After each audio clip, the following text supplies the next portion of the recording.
Good afternoon, everybody. The proceedings this afternoon are going to be transmitted, but after a 10-minute delay. Those with recording devices may use them to transmit what they have heard in the hearing room, but only after 10 minutes have elapsed since the events they're describing. Mobile telephones may not be used for recording or photography. Yes. Thank you, sir. Can we have up on screen, please, MPS 1154. 301154, behind tab B24. This is a report of the 30th of June 98. Paragraph 1, Monday the 29th of June 98, between 500 and 600 protesters gathered outside Hannibal House to confront the 5 white youths who were due to give evidence to the inquiry that day.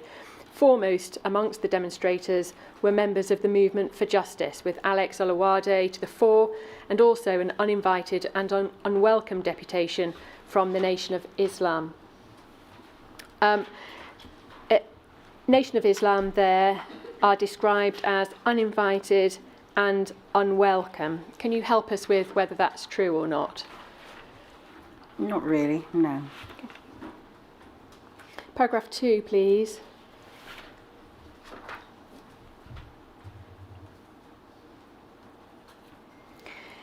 Towards the bottom, MFJ had successfully built up the crowd's anger and were in complete control of the noisy demonstration taking place at the entrance to Hannibal House. And paragraph 3 to 4, please.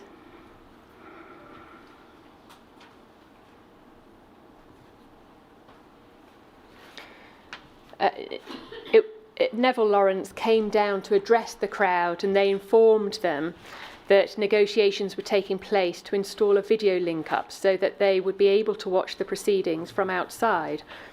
Ultimately, due to the respect in which he is held, Neville Lawrence was successful in calming the crowd and restoring a semblance of order. The concession of allowing a video link to operate was seen as a major victory by the MFJ, as this was something they had previously requested and been denied.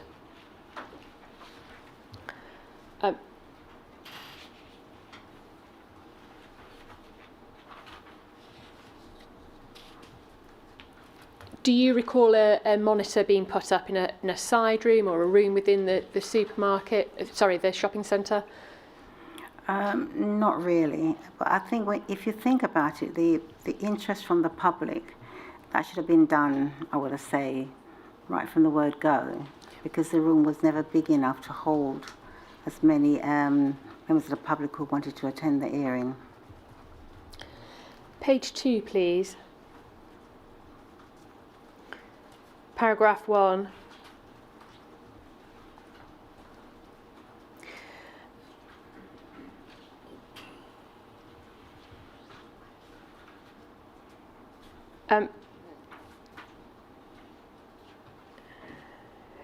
The appearance of a strike force from the Nation of Islam, who hitherto had played no part in the campaign, was viewed with dismay in many quarters, especially amongst the Lawrence family, who strongly disapprove of them. Was that right? Because I think earlier you had said there had been some contact with the Nation of Islam, and in your witness statement you say at paragraph 184 that you don't agree with that statement because you didn't know enough about them to form such a judgment. What's your evidence in relation to the accuracy of this part of the report? I didn't know hardly anything about them, and so for me to have such a strong opinion at that time, I wouldn't have had that. I was aware of them. I was aware of the Nation of Islam is something that, as part of my studies, and this came from more from America with, I'm trying to think of how they pronounce his name, Elijah Muhammad at the time, who were at the time around Malcolm X. That's where I understood where the Nation of Islam came from. But to say, for me to have such strong views about them, I don't remember that. and nobody else within the family campaign, No, as far as you were aware. no. Paragraph 6, please. The MFJ took a lead role in this final onslaught, though they did not need to orchestrate the crowd to act as they did. This final attack was much against the wishes of Neville Lawrence, who had earlier asked that no further trouble take place. However, there was an approximate 50-50 split in the crowd between those in favour of the family's conciliatory approach and those who supported the MFJ's policy of direct opposition, and it was the latter group who sought to attack the youths. At page 3, please, paragraph 1. At the request of the family, MFJ had agreed not to attend this day's hearing, although a small number of them did put in a brief appearance. This is now going on to the day after, I think.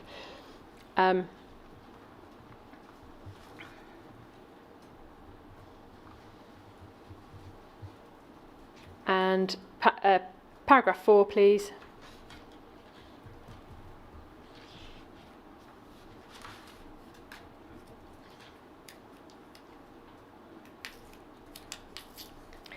Despite the show of interest and the various contacts made at the inquiry, the MFJ will still have difficulties in gaining further momentum from the Lawrence case due to the opposition to them from the Lawrence family itself. Do you recall having any opposition to MFJ as a group? Not really, but at the end of the day, that it just seems that they were there for their own purpose, more so than what we as a family would like. The mere fact that they want to have a strong presence, I don't understand for me, because it wasn't something that I would sort of encourage. But as I say, I understand about the public feeling. I understand why people felt that they needed to be at the inquiry.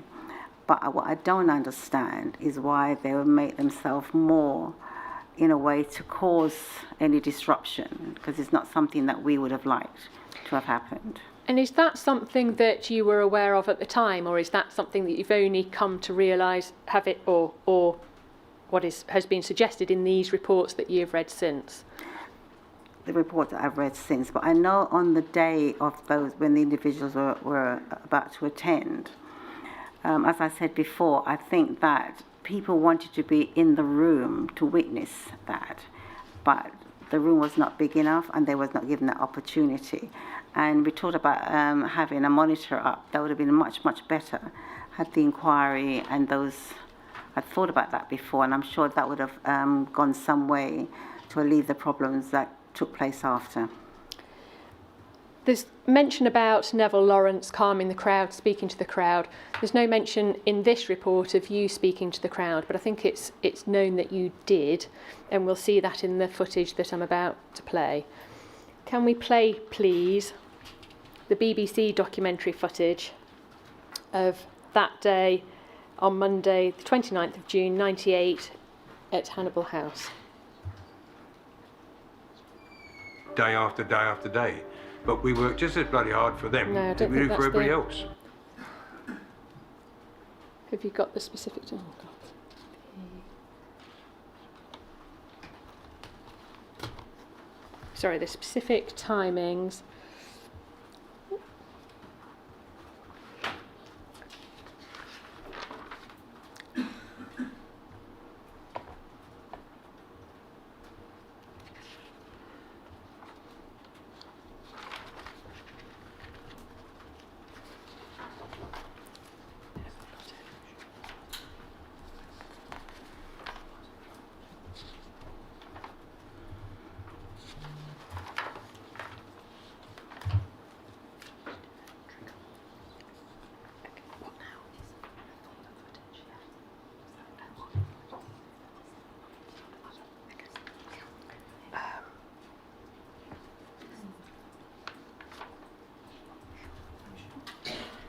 Can someone tell me what's the timing? Sorry, sir, bear with me. I've got the specific timings somewhere. With the timing. It's 40. Yeah. Thank you. 47 minutes 19 seconds through to 58 minutes and 33 seconds. Sorry, thank you. I did start on 47:19. That's right, yeah. This is the wrong one. It should start at the time when the 5 suspects are turning up at Hannibal House.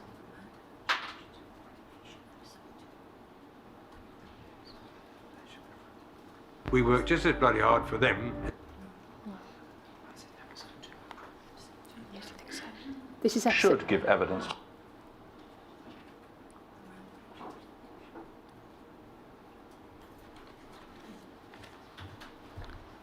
Yes, this is it. Thank you. We worked just as bloody hard for them as we do for everybody else. So it was doubly disappointing for the first inquiry and for my lot. This is not by the it. police. And as I recall, No, can we police stop it officers there, who please? killed It's not the. Stephen.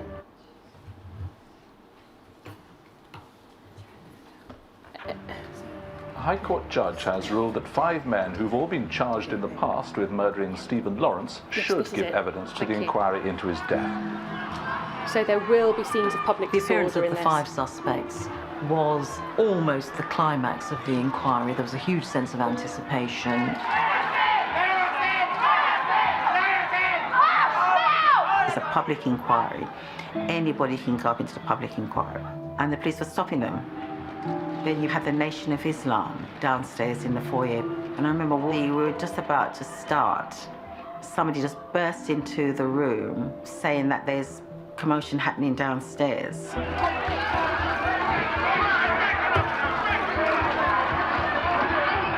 And it got so bad that they had to stop the inquiry.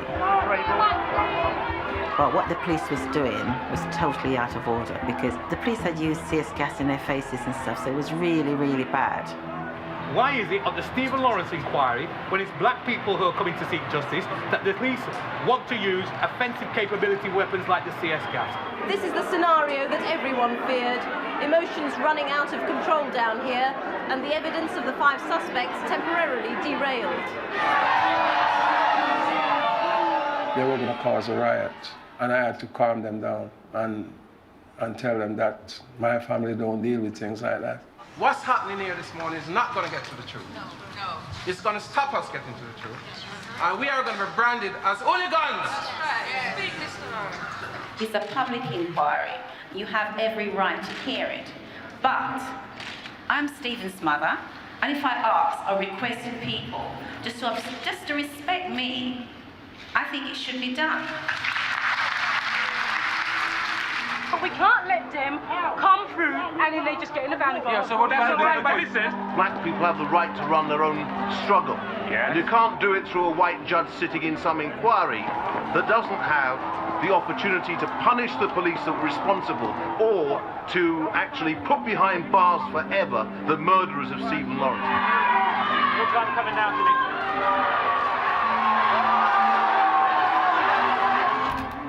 If the public needed persuading that this was a case in which, on the one hand, you had Neville and Doreen, and on the other hand, you had these 5, then I think they began to think about the things that had seriously gone awry here. The system that had fallen apart. One suspect, David Norris, hit out as the youth strutted down the walkway out of the Elephant Castle shopping centre.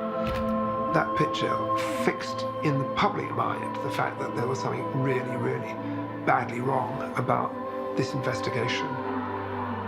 A racist crime is one where it just doesn't attack you in the physical sense. There's psychological trauma. There is a sense that there are people out there that hate you not because they want your phone, but because of your existence as a being.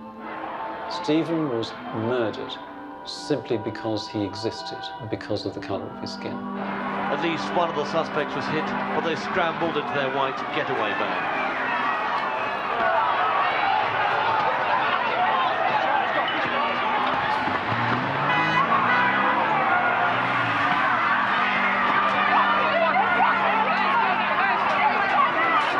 Why protect have this young man, Stephen Lawrence, who's never been in trouble with the police, who's not affiliated with a gang in any way, that is working towards becoming an architect, and you're like, you are protecting these 5?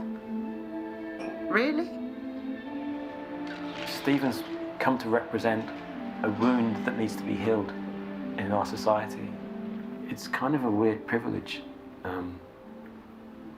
to come to represent change.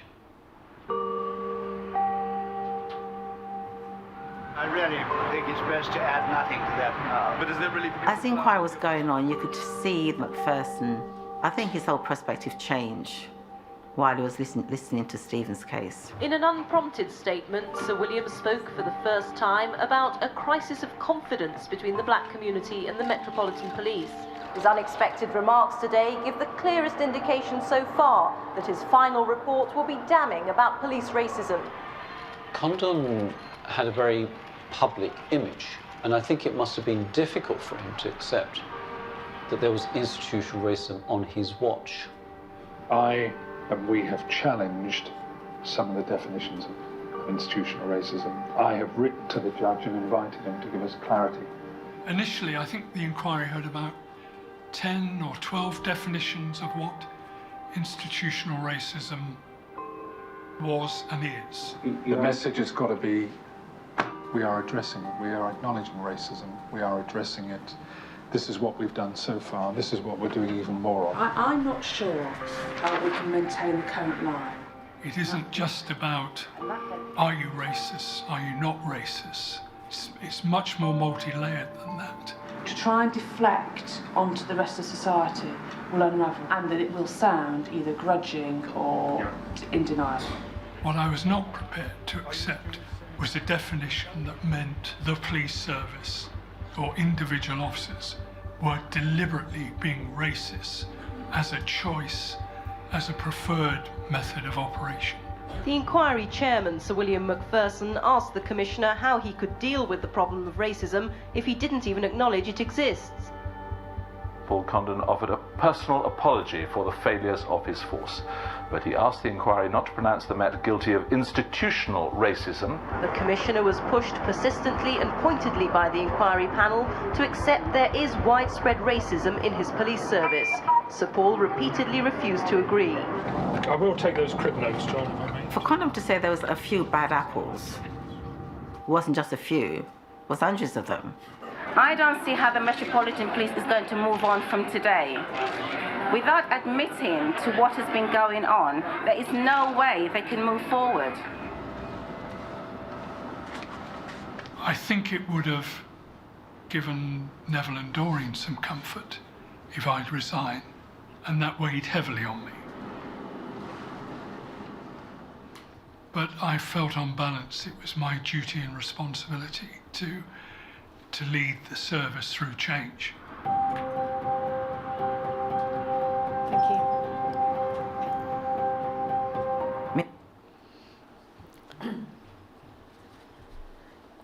Baroness Lawrence, do you recall any of those events outside Hannibal House on that day of the 29th of June 98 when the 5 suspects attended? We were inside of the inquiry, so we wouldn't have seen any of those.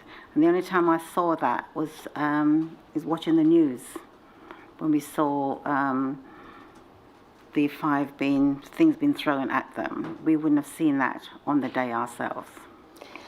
And what do you think caused the disorder that day? I think it's just the arrogant way of those individuals as they were coming in. You know, it's just a thing of disrespect because they believe that they have more rights than we do as a black community. And I think that's sort of portrayed all the way through, trying to get justice for Stephen by how the police, you know, the government at the day, how they viewed things. We were not, for the Commissioner then to apologise, and that's just during the inquiry. We heard nothing from him before that. We heard nothing from the government of the day, which was a Conservative government at the time, none of them spoke up to say what has happened to my son. As I said, I remember saying to Peter Bottomley when he came to visit our house, does the Prime Minister know about my son? And he couldn't answer. Why doesn't he know about my son? There's enough information out there for him even to invite us in to talk to us about it. We never had any of that. I think the disrespectful way of us being treated right through all the years, and to only get a partial justice, nearly 20 years later, it just shows that they had no intention of catching Stephen's killers. In terms of the actual disorder that took place, I don't need to show it, but in David Hagan's witness statement at paragraph 128, 129 and 167, which is MPS 0748738, just for the record, he gives an account of his involvement in the disorder that day. And he says, I was careful to keep my distance from the worst of the disorder, but he does accept that he did join in with the pushing and shoving, but only once this had already begun. Now, the reports that we have seen suggest that members of the Movement for Justice were acting against your wishes, and one of the individuals doing so was HN81, the undercover officer who was there that day. What do you say about that, if in fact that was true?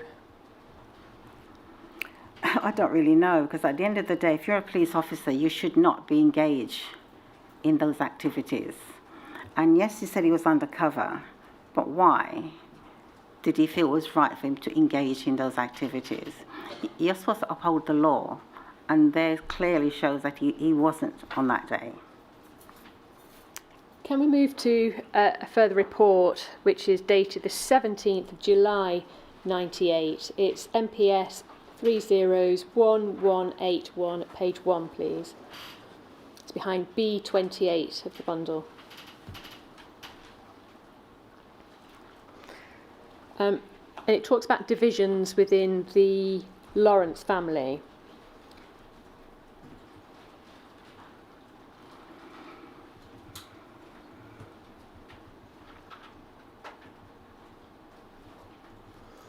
There appears to be divisions within the Lawrence family as to how to progress the campaign. Neville Lawrence maintains a tight control and is of the view that nothing should be done to antagonise the authorities prior to the inquiry publishing its findings. As Part 1 is due to end and Part 2 will not start until September, this approach appears to be too cautious for members of the support groups. The Southall Monitoring Group, SMG, and Newham Monitoring Project, NMP, let alone the fringe elements such as MFJ. This report relates to a public meeting, so this isn't a private stuff going on behind closed doors. And when we look at the report in full, it's not so much to do with public order, it's more to do with the organising of the campaign and next steps. Other reports show that as well, and just for reference, MPS 0001191 behind tab B29, sir, and others are of a similar ilk. I don't intend to show them all on the screen. Can I display, though, please, MPS 301212. It's behind tab B32. And this is a report from the 24th of July, 1993. First paragraph. The organising meeting arranged by the Lawrence Family Support Campaign on Monday the 20th of July 1998 was attended by approximately 60 people. Doreen and Neville Lawrence were not in attendance, and the meeting was jointly chaired by Asad Rahman of the Newham Monitoring Project and Suresh Grover of the Southall Monitoring Group. Page 2, please. Paragraph 2. Talks about the relationship between the Lawrences and the NOI. It's interesting. At least one NOI member has been attending the inquiry from the beginning, and the group were given some 30 passes for the inquiry room when the 5 accused attended. They were given a prominent role in this meeting, and the reason appears to be that Neville Lawrence is concerned about the campaign being hijacked by political groups and is using the NOI as a counterbalance.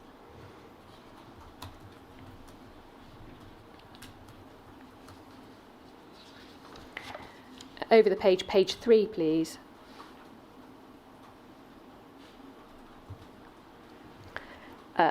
After the conclusion of the meeting, Suresh spoke to MFJ.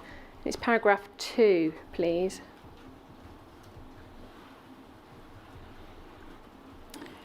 Halfway down, Suresh went on to explain that Doreen and Neville have in reality separated, and that they only continued together as a front for the campaign.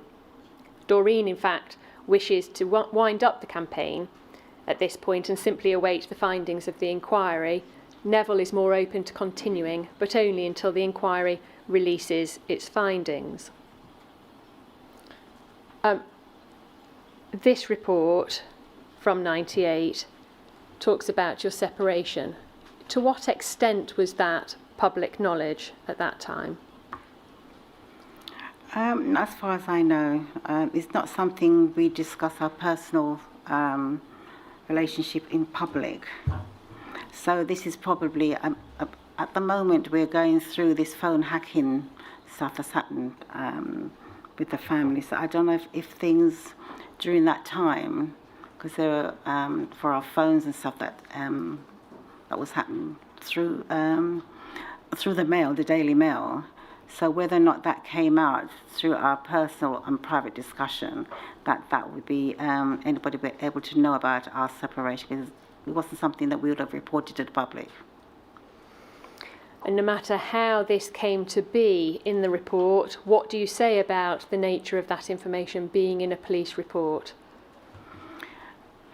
I think our family life is private, and it should not be in a police report.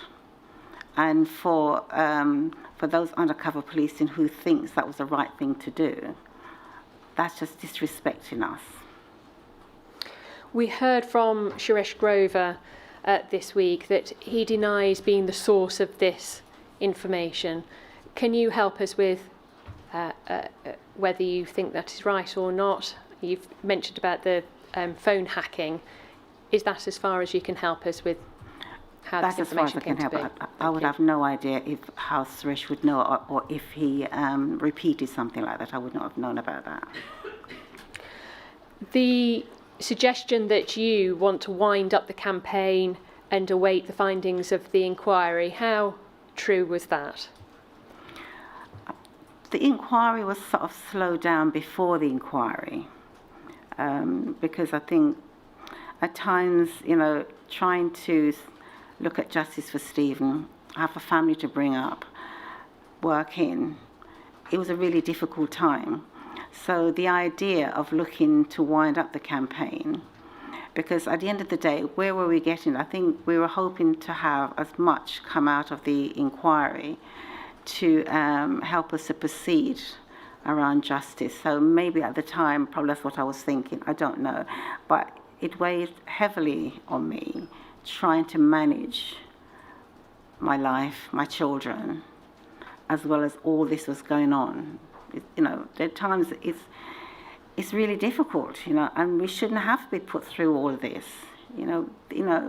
As a family, we should not have gone through this. So we've not had an opportunity to grieve over our son, because we're constantly battling, fighting for something that should be there readily for us. Paragraph 4, please.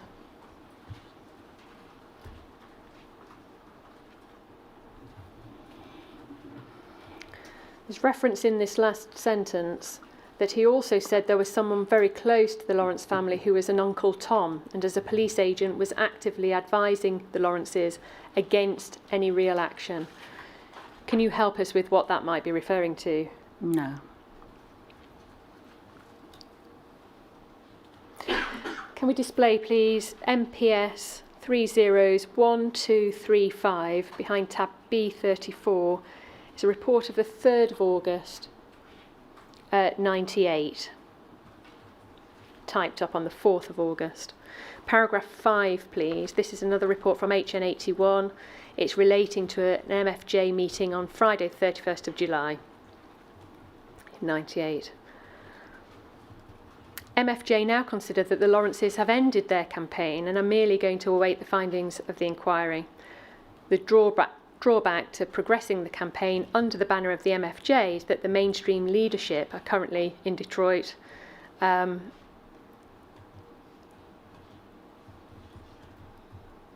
the last sentence certainly is felt that the opportunity to seize the momentum of the stalling Lawrence campaign has been lost.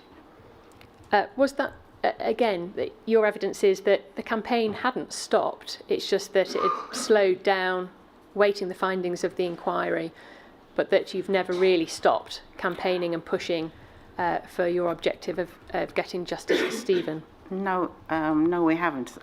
And I think when some of these stuff is only since the inquiry that I've read some of these, so I was not aware of what the MFJ and what their position has been, because it wasn't anything that I was part of. So I can't answer anything to do with them. The last paragraph on page 2, please.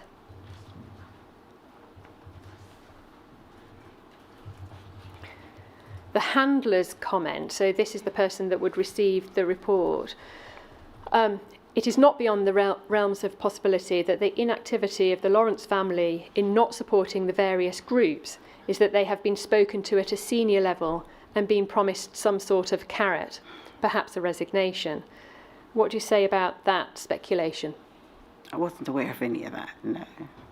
Had you been promised resignation? No.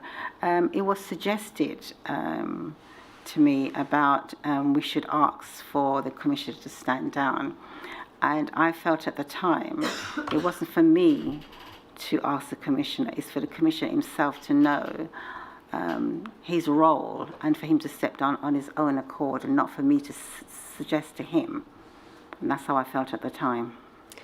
Was there any information coming from the Lawrence campaign or from your family along these lines, as far as you were aware, to the wider support groups? No. Those are the actual reports that I want to look at. Moving now to the SDS management documents, please. Can we display MPS 0748092?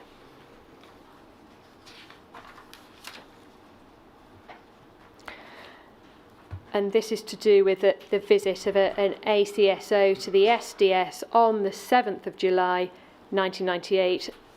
In context, this is the week after the 5 attended at the inquiry at Hannibal House. Page 9 of this, please.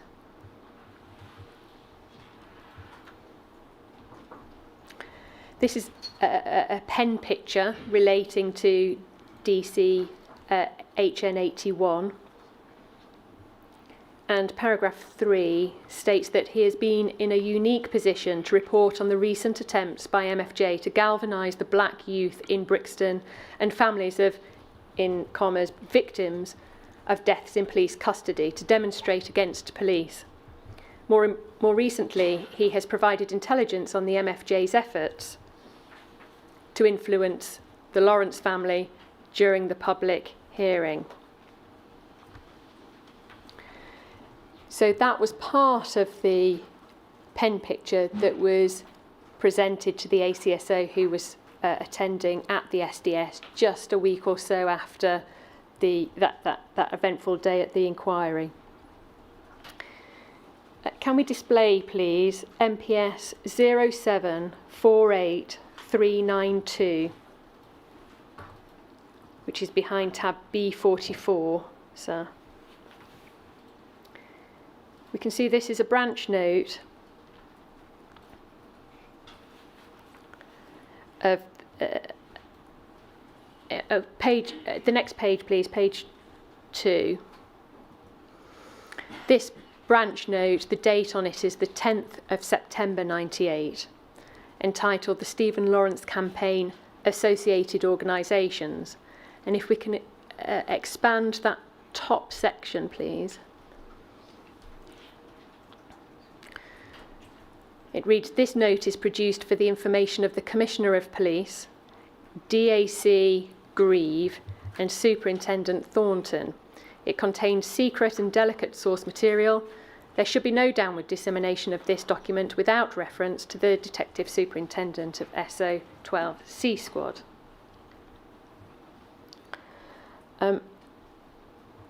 Page 2, paragraph 2, please.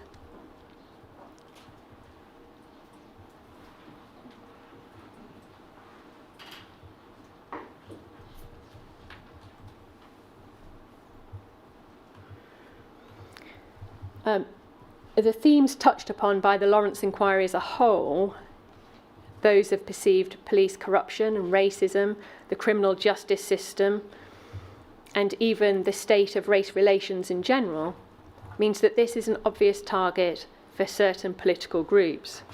Their wider motives are also discussed. A number of groups and individuals see this issue as a natural platform from which to further their own, often extreme, political agenda.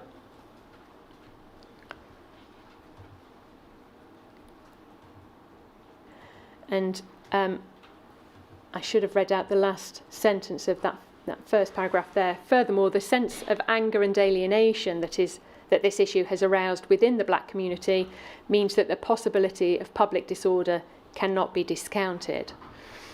So in terms of the introduction to this branch note, there is an element of public disorder and the concern around that, but the document as a whole addresses that in small part. Paragraph 4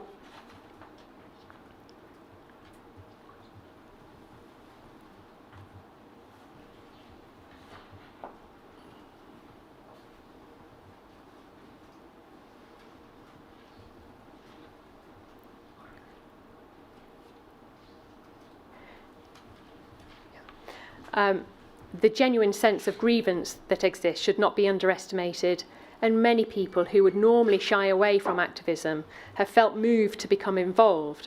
A large number of these people are moderate and instinctively law-abiding. From the people that you were aware of in the wider support group, the people that were attending the conference, what was your impression of them? Were they looking to further other political agendas, or were they people who were relatively moderate and instinctively law-abiding? I would say the latter. I think people were upset, angry, and justice was something that they wanted to see happen. I think the stuff before what you were showing, you're talking about around corruption and that within, I'm not sure if you mentioned within the inquiry, but we, the legal team, had come to understand around the corruption, and we tried to bring it to Macpherson's attention. And from the terms of reference, and I just felt at the time, it was a can of worms that he did not want to open, because we've been told about corruption within the police, why we haven't got justice around Stephen. And when that was brought to his attention, I believe is a can of worms that he did not want to open at that time. Looking specifically here about the Lawrence Family Campaign Group, it does say the LFCG has on the surface remained independent of the extremist groups.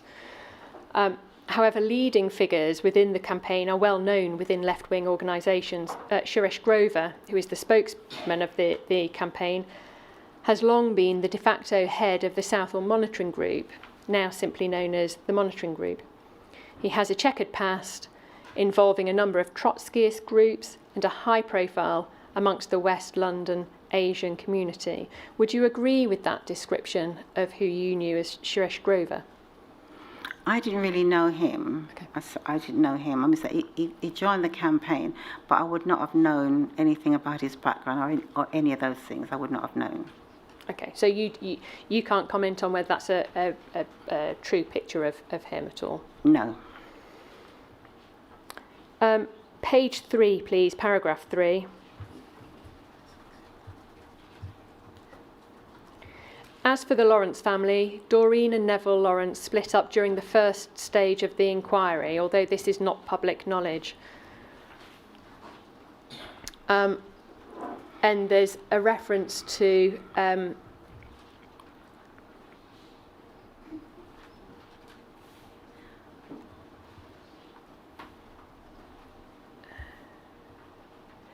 Neville remains the more politicised of the two, although Doreen has recently been vocal in her calls for the Commissioner to resign. Now, that's not what your evidence was a moment ago. What do you say about the accuracy of this report in that regard? I was not vocal about the Commissioner resigning. I was not vocal about that. As I said, when it was put to me, I felt that it wasn't for me to say to him that he needed to step down. It was for him on his conscience to do that. As to say whether Neville was more politicised than what I was at the time. Now, I think what needs to be remembered that I had responsibility to my children. And so a lot of these meetings, I was not there. So whatever discussion was happening in those meetings, I was not aware of them. Thank you. That's all I want to show in relation to this document. Can we display, please, MPS 0720946 at page 3.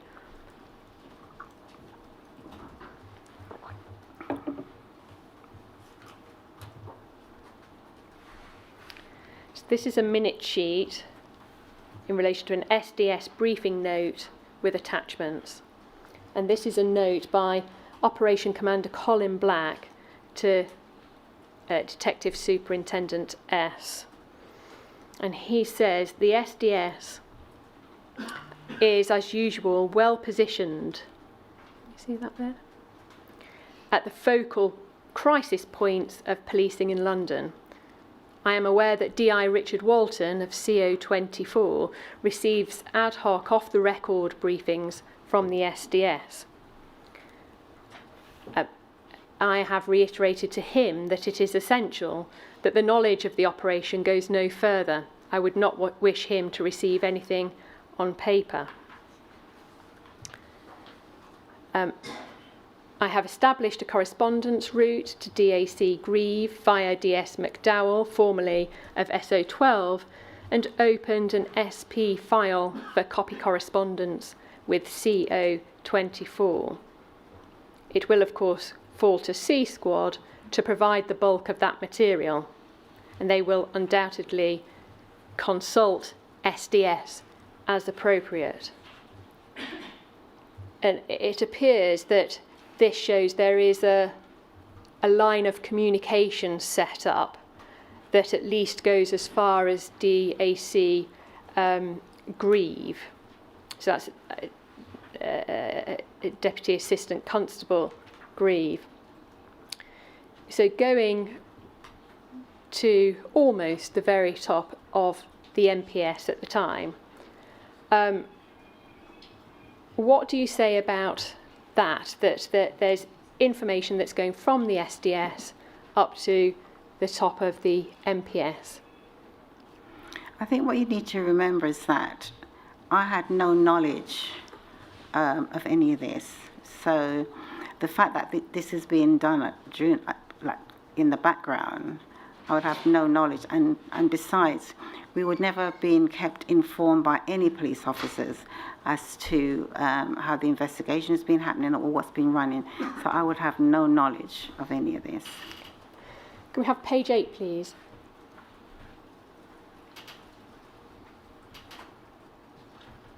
This is a briefing note by DI Robert Lambert of the SDS, and it's an intelligence update dated September 1998. And paragraph 3 in relation to this states that In addition to providing valuable public order intelligence for C Squad, Windmill Tilter's unique insight into the behind-the-scenes machinations of the Lawrence campaign has also proved invaluable to ADI, Acting Detective Inspector, I think that is, Richard Walton, who is currently attached to the Stephen Lawrence Review Team. So the Stephen Lawrence Review Team was the team that was set up in order to represent the Commissioner's submissions to the Stephen Lawrence inquiry. Were you aware of that unit? No. At a recent SDS meeting, Windmill Tilter was able to give ADI Walton a first-hand briefing on the case and offer some sound advice. For example, that the Commissioner would be ill-advised to attend a public forum at Lambeth Town Hall as provisionally planned. In terms of the Metropolitan Police's long-term strategy of seeking to rebuild damaged relations with the black community, Windmill Tilter was able to comment authoritatively on the enormity of the task generally and in his own local area, Brixton specifically.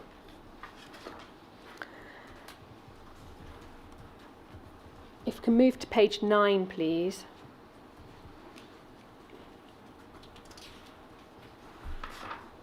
Paragraph 4. Source protection dictates that SDS assistance to the Stephen Lawrence Review Team should continue to be restricted to the current channels as outlined above, regular reporting to C Squad, and additional discrete briefings to ADI Walton when necessary. So it looks like it's a channel that is feeding into the Stephen Lawrence Review Team during the existence of the Stephen Lawrence inquiry to Macpherson, chaired by Macpherson. What are your thoughts about that there is undercover intelligence being gathered from the groups in your campaign and the groups that are supporting you being fed into the Commissioner's legal team? I don't know what to say about that. It seems as if all during Stephen's case that senior officers had been informed or continued to be informed about Stephen's case, but none of that was ever communicated to us. No information was shared to us for us to understand how they're working and to say whether or not there was anything to come out of the work that they're doing. So nothing was shared. So we had no idea what was happening behind the scenes. Completely unaware of it at the time, but what do you say now about it in hindsight, learning about that during the course of Ellison and this inquiry? I think, as I said before, had they put as much resources and attention at the beginning of Stephen's murder, they would have been able to arrest and convict those individuals. The fact that at the later stage that they're doing all of this now, I'm not certain what do they expect to come out of it. Were they looking to arrest any of these individuals? There's nothing within that tells me that's what the intentions were. It just seems as if they're just trying to cover themselves, protect themselves from criticism. And I think because I've been very critical all along of how the investigation has been conducted. So I just see this as something they're just trying to cover themselves. So is it your evidence that it's a misplacing of resources, or the prioritisation was wrong? Well, that was definitely, the prioritisation was definitely wrong. Because 93, to the inquiries happened in 98, 99, when the report came out. What were they doing before? And even when we were trying to have the private prosecution, I presume for me, I relied on them because they're trying to say, this is what we're going to do to support you. But at the end of the day, they were still trying to cover themselves because nothing came out of where the private prosecution was concerned. You know, we didn't get anything out of that. You know, they spent hours and days supposedly working with us to mount a case against those individuals, and still nothing. Can we look at, please, MPS 0748489, page 3. It's behind tab B45. This is a note dated the 26th of September 1998. It's a note by Operation Commander Colin Black to Detective Superintendent C. Said, if at all possible, I would wish to see a flow of suitable material to DS privacy or blank, both tactical intelligence around the Lawrence inquiry and broader work on race crime. Please carry forward. So this material to do with the Lawrence inquiry, to do with work on race crime, is going up the chain of command. There's a flow of information. I think I would like to understand what he meant by that, because I think by saying this, I can't see whether or not he's saying around where racism is concerned that he has some concerns and want to do something about it. I don't see how this tells me anything. So you want to know what the objectives were, what they were doing with that sort of information? Yes. Can we put on display MPS 0728625? This is HN81's file. It's page 3 to 4, please, that relates to the recommendation for commendation for HN81.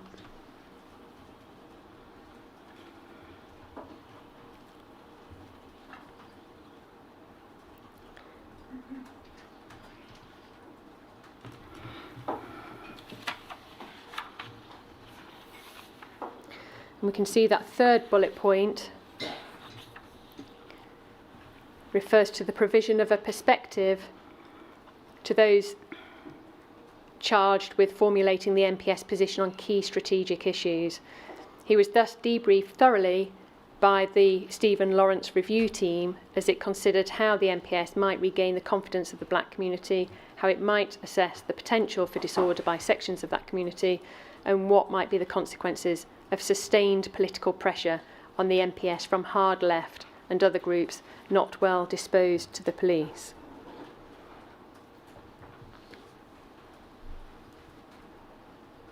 And page 8, please.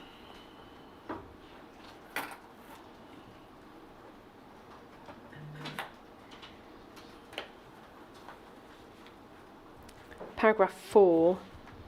This is to do with HN81's withdrawal strategy.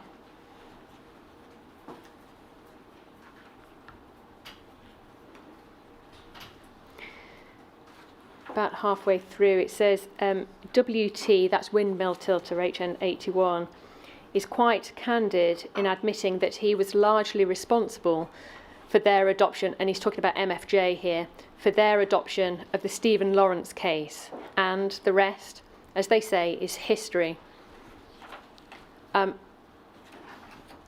It would appear from this document, the withdrawal strategy, that windmill tilter or HN81 has directed in some way MFJ's attention to the Stephen Lawrence campaign or the Stephen Lawrence case. If that is true, that it's an undercover officer that's directing MFJ to your campaign, what do you say about that? I presume, I don't know, I'd want to understand the reason behind. So rather than if the MOJ, if they were saying that they want to support the campaign, but at the same time you have an undercover police is directing them, and what's the purpose of that? You know, what are they trying to achieve at the end of the day? We're going to hear evidence that MFJ dispute that that would have happened anyway. They say that's not right. And in fact, HN81 himself rose back on that. He didn't write this document. I don't need to display this next document, but it's MPS 0721026 at page 8, where HN81 admits to bigging himself up in relation to this document when it came to his role in getting MFJ to focus on the Lawrence inquiry. And in another document, MPS 0748738, which is his witness statement at paragraph 127, HN81 says he was not chosen or asked by MFJ to befriend the Lawrence family. And in a further paragraph, at paragraph 122, 81 says that MFJ were barely tolerated by the Lawrence campaign. So it seems that in subsequent accounts, what was written here about him directing the MFJ towards the Stephen Lawrence inquiry, they've said actually that's not quite accurate. And so really it's about the accuracy of the Metropolitan Police documents and what was being fed up to the management. Do you have anything to say about what it was, what picture was being painted, both of the MPS undercover officer, but also about your campaign, the campaign groups, and what was going on around the Stephen Lawrence case? I was not aware of any of this.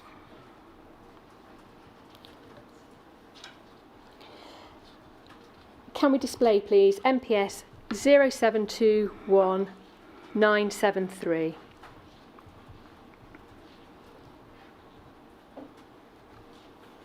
Page 2.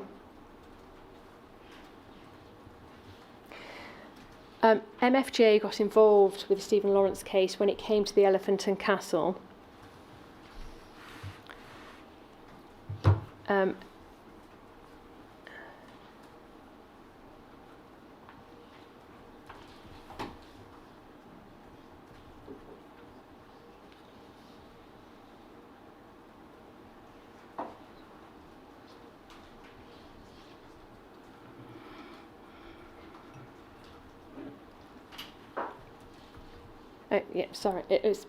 Internal page 2, page 3 on the digital.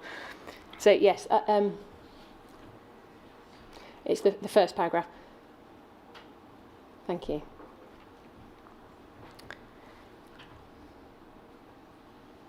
So to the best of my knowledge, we weren't involved in the Stephen Lawrence until the inquiry came to the Elephant and Castle. The Lawrences were never on the radar with the MFJ before that. When it came to the MFJ's doorstep, they got involved. I was never tasked by management. I didn't suggest it, but I didn't dissuade them from getting involved. It was really good news that they were going to it. It was going to be valuable intelligence with regards to public order issues. Our involvement pretty much took up all of our time.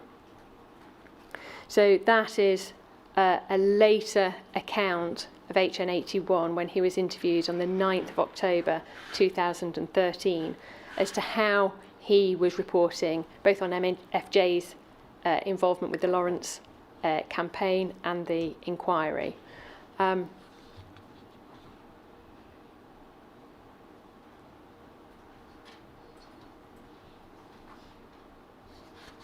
again, on that page, he refers to bigging himself up, but that at the very bottom, all intelligence is good intelligence. Now, knowing that information about where it says here Doreen and Neville were splitting up, I can't really remember where it came from. He now says, I think Dwayne told the MFJ, and I think I reported on it. Not to put that into the system seems ridiculous to me. It was before RIPA, which was the Regulatory. Don't know why we pause on that one. And I believe it should be intelligence. It is relevant. The MFJ were going to try and exploit it. the MFJ believed they might be able to target Neville after they'd split up. These were my thoughts. It was relevant. Under RIPA, it may not happen now, as it would be sanitised. Do you accept that that is information that could help with policing or help with managing public order issues from an undercover perspective? I don't think so.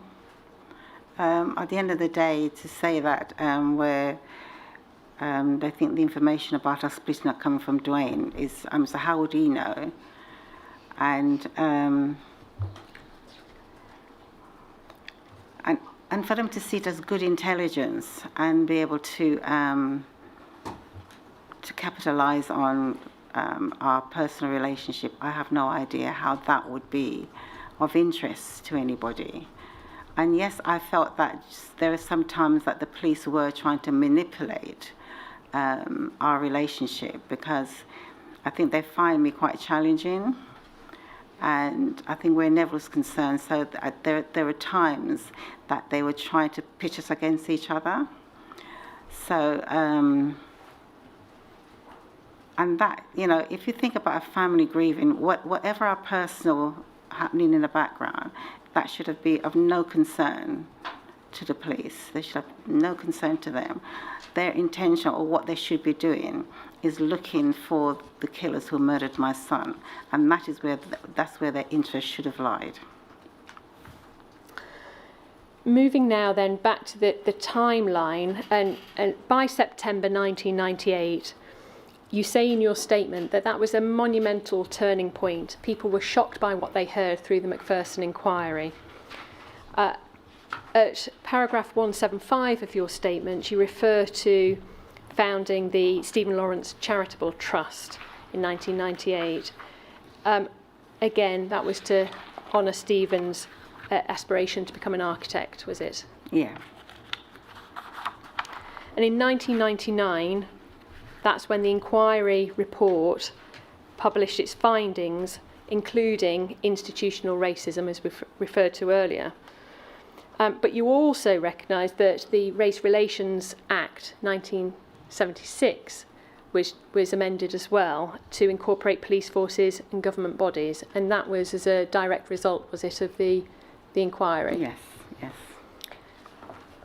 At paragraph 221 of your statement, you refer to the Home Office establishing the Lawrence Steering Group. Do you want to just explain what that was? Yeah, after the inquiry, the steering group was set up, and for me, that was a pivotal point in how the government viewed the black community. And for the first time, we had members of the public attending meetings and actually questioning authorities, whether it be the Home Office authority, the police authority, in trying to have some understanding of how policing and the government works. And that was a really interesting time, because never before has anybody been able to get a foot in the door of the Home Office and asking questions of senior officers and of senior ministers. And that's the first time that's ever happened.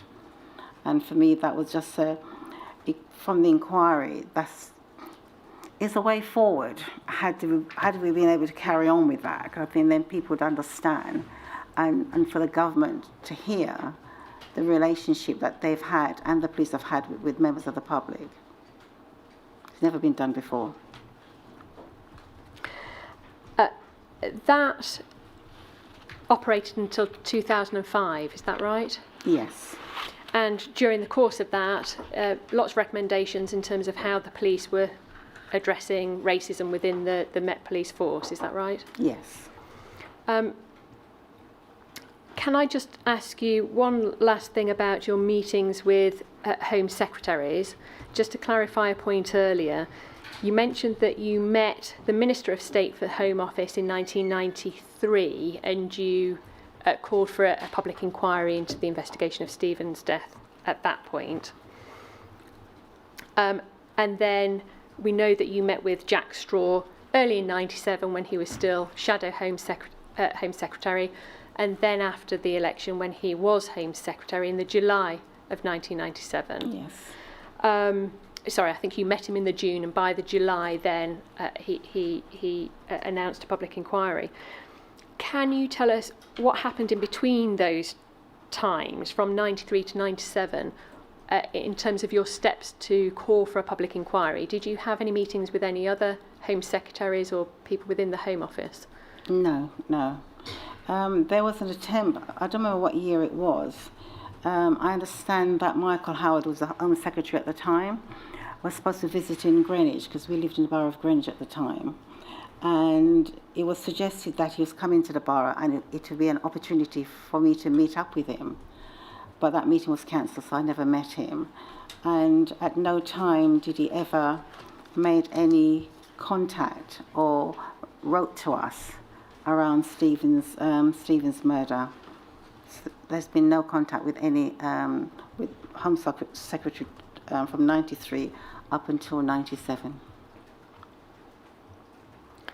And thank you. And just before we move to a break, can I just ask you to clarify one point about what you said earlier about the police trying to pit you against Neville? What happened there? Who was it that was trying to do that? I couldn't really give you a name of an officer, but it was something that was seen quite a lot, of how they saw Neville as being more reasonable than I was, because I was asking intrusive questions, because I wanted to know more than what they were telling us.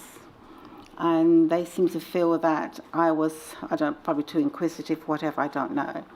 But I know they were trying to pitch us against each other. They see Neville as quite being reasonable, and me not so.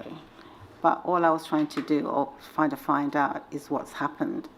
And when was that? At what stage? Was that during the inquiry time, or was that very early on? That was earlier on, and that continued during the inquiry and even after. So that you noticed that sort of behaviour, did you, as you met different officers, or one officer in particular? Different officers. It was a sense you had in terms of their approach to you and Neville. Yes. And did you have the sense that they were trying to exclude you, or like diminish your role in the talks, or how did that play out? It was quite subtle, so it wasn't something that you could see directly. It was very subtle, but I noticed it.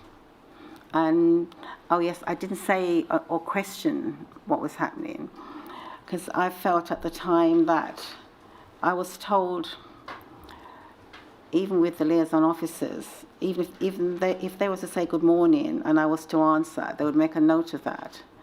And so there are times I just didn't say very much, because I didn't know where it's going to go, and I was very conscious of how I spoke and relate to some officers. I was very conscious of that. Thank you, sir. I'm about to move on to another topic, so is it a good time to have a short break? Certainly.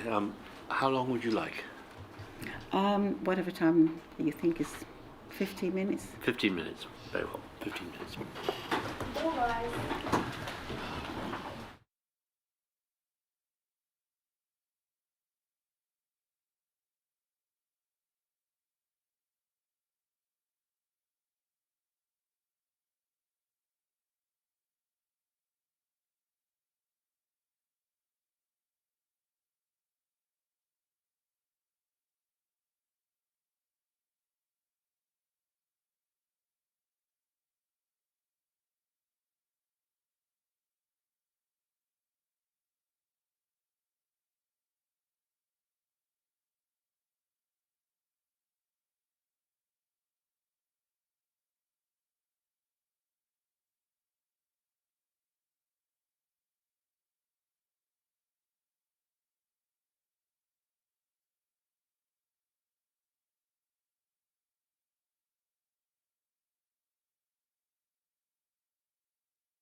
Baroness Lawrence, I'd like to ask you a little bit about the justification for the reporting, whether that's public order reasons or protection reasons. So very briefly first, in relation to public order, could we have up please MPS 0728620. It's behind tab C3 in bundle 3, sir. This is an annual report of the SDS from 1997 to 1998.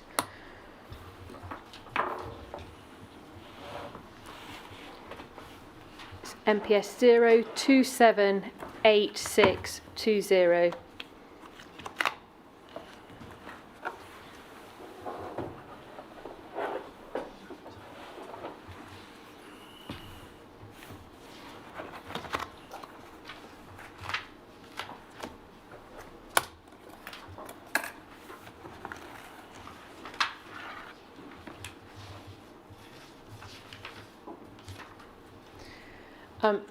So we can see here that second paragraph on page 2 is that during the course of 97, the security service reduced coverage on subversive groups to a watching brief.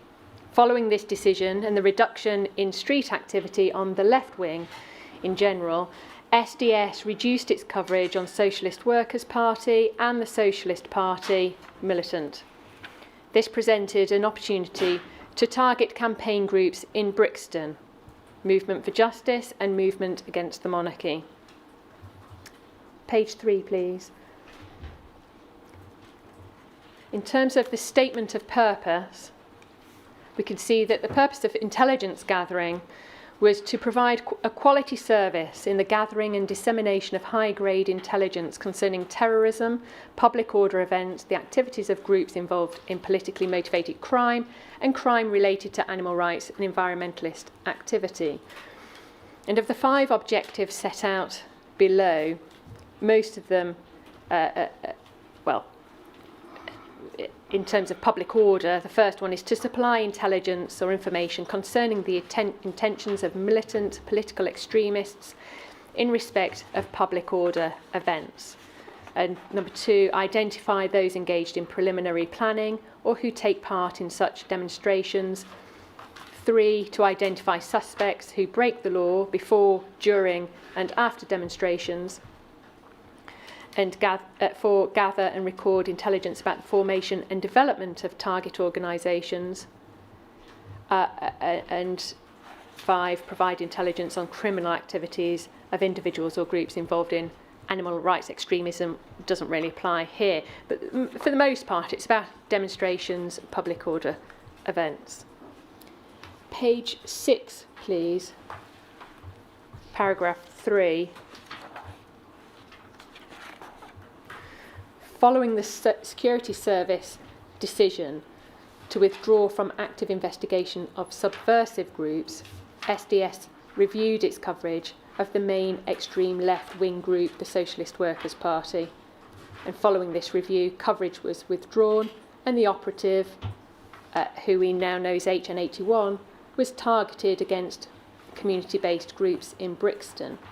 The experience and credibility gained in the SWP enabled a relatively smooth transition into the Movement for Justice, which has been active in a number of campaigns in the Brixton area and have been at the forefront of the Stephen Lawrence campaign attempting to foment unrest at the inquiry. So seemingly here then, from 1997, a shift of focus for the SDS from left-wing street activity, which was more in decline, to justice campaigns in Brixton. David Hagan, HN81, having infiltrated the MFJ in an effort to report on public order issues. What steps, if any, had the police taken to guide you away from any public disorder issues, if at all? I think your evidence earlier was that you hadn't heard about that from anybody. No. On the face of the paperwork, it seems that the SDS justified the deployments that reported on justice campaigns primarily by reference to public order and to an ever decreasing extent political subversion. Is it right that your evidence is, well, Stephen Lawrence campaign, Stephen Lawrence's family, was not a threat to public order? No, we weren't. And nor were you subversive in any way because you were using lawful and democratic processes to achieve your objective? That's right. And if it were to be said to you, well, regardless of the Stephen Lawrence campaign or your family of itself, you're not a threat in any way, but it's the groups that are associating themselves with you, they're a threat to public order, and that's why we need to report on the campaign and the inquiry and all of that. What do you say about that? I couldn't say that because I don't really know the groups. So for me to say that they're a threat to public order, I couldn't say that. Do you think that in any way justifies them reporting on you, your family, and the campaign, your campaign? Well, there's nothing that would justify them reporting on me or my family. Because I think if they were to see how we've conducted ourselves, there's nothing within us that would give cause for concern about public order. Can we display, please, Peter Francis's witness statement, which is UCPI 36012, page 84, paragraph 511. And this is where he says, had I come across any information of significance, for example, that Neville and or Doreen Lawrence were hardcore communists, or that the family campaign was being steered by militant Trotskyists, then that is information that would have been written up in a report. Doreen and Neville Lawrence were not subversives, so they did not have special branch files, and I saw no reason for files to be opened on them on the basis of the intelligence I was gathering. Paragraph 512, please.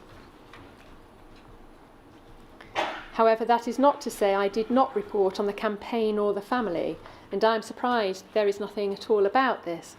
Intelligence is not just about what is happening, but also about what is not happening. I recall writing in at least one of my reports that the campaign was not infiltrated by the Trotskyists, but that information is not in the intelligence reporting within my witness pack. That said, I've already pointed out above that there are numerous missing reports. I declared to HN86 that the campaign were not politically political. I believe my assessment, as reported, was that at most, the campaign would have been aligned with the ARA, but certainly were not Trotskyists. I reported that this was partly because the gatekeepers, Imran Khan and Suresh Grover, had done a good job of protecting the family. Thank you, that can be taken down.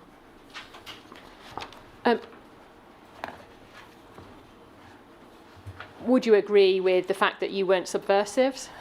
I think you've said that already. And the fact that Imran Khan, Suresh Grover did a good job of protecting your family from the political intentions of other groups? Yes. I think as we, between Mr. Khan and I think all our intention was around making sure we get justice and questioning what the police were doing. So that's it. We weren't doing anything else.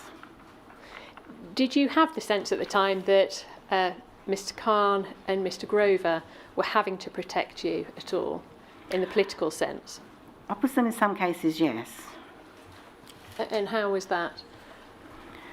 I think I can't say much about Mr. Grover because I didn't really know him that well. I can only speak about Mr. Khan. His advice to us is whenever there's any information and any information that we want to pass on to the police, and he was the right person to do that. So that is how come how things were done, especially in the early stages. because we would have no way of knowing what we need to do in order to report or anything to do with the police, because we know nothing about how the police operate. So that's how it was at the time. So Mr. Khan was more of a conduit between you as a family and the police, yes, as opposed to you as a family and the support group or political groups? Yes. Okay. In terms of protection and whether that could justify reporting on the campaign, there's some evidence that the SDS officers suggested that their interest was to protect the family. Now,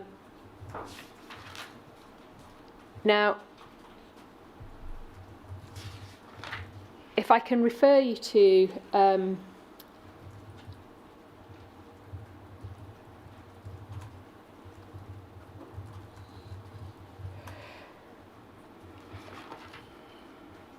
in your own opening, it's paragraph 28 to 29, this sense of a white saviour complex.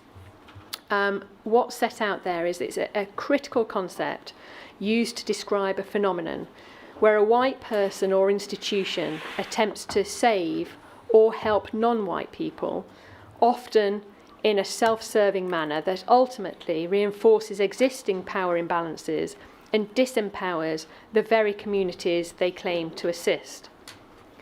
So the suggestion that surveillance was necessary and justified to protect you and your family implies that you, as a black parent grieving her murdered son and campaigning for justice, was vulnerable to manipulation by left-wing groups and or anarchists.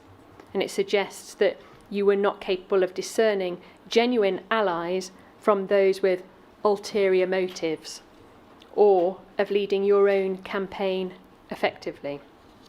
So that's how it's set out in part in the opening to this inquiry. Is it fair to say, Baroness Lawrence, that on that basis you would reject any suggestion that any undercover reporting on you, on your family or the campaign could be in any way justified on grounds of protecting you? No, because to say that they're the white saviours and sort of leading on from that, if they were in any way looking to protect us, why weren't they be upfront, speak to us and identify themselves so that we would know that they were there to make sure that we as a family are protected? There was none of those things happening. And the mere fact that this around the undercover that was happening, we didn't know this until I'm not sure if it's 2004, whenever it was that we were told then. We'd have no idea. So to say that they were there protecting the family, I see it as a complete rubbish. That's not true. Can we have up on screen, please, MPS 0722549. It's behind tab B123. It's page 4 to start with, please.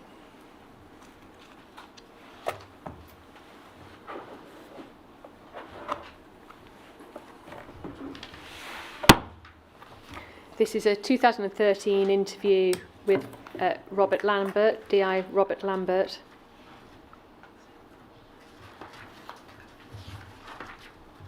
And he's talking about HN81 and the meeting with Richard Walton from the Stephen Lawrence review team. And he says that reporting was going up to the Commissioner. The extreme left wing was wanting to exploit campaigns for their own agenda, and the Home Office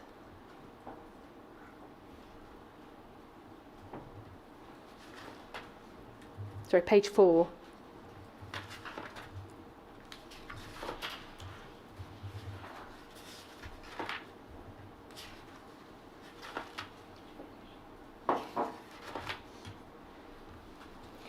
It's about halfway down the page.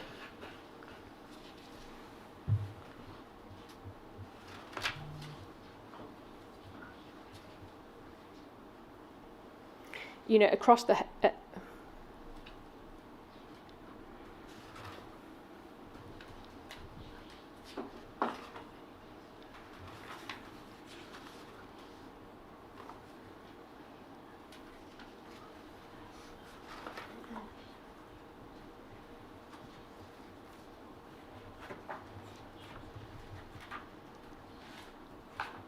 Sorry, maybe have gone over onto page 5.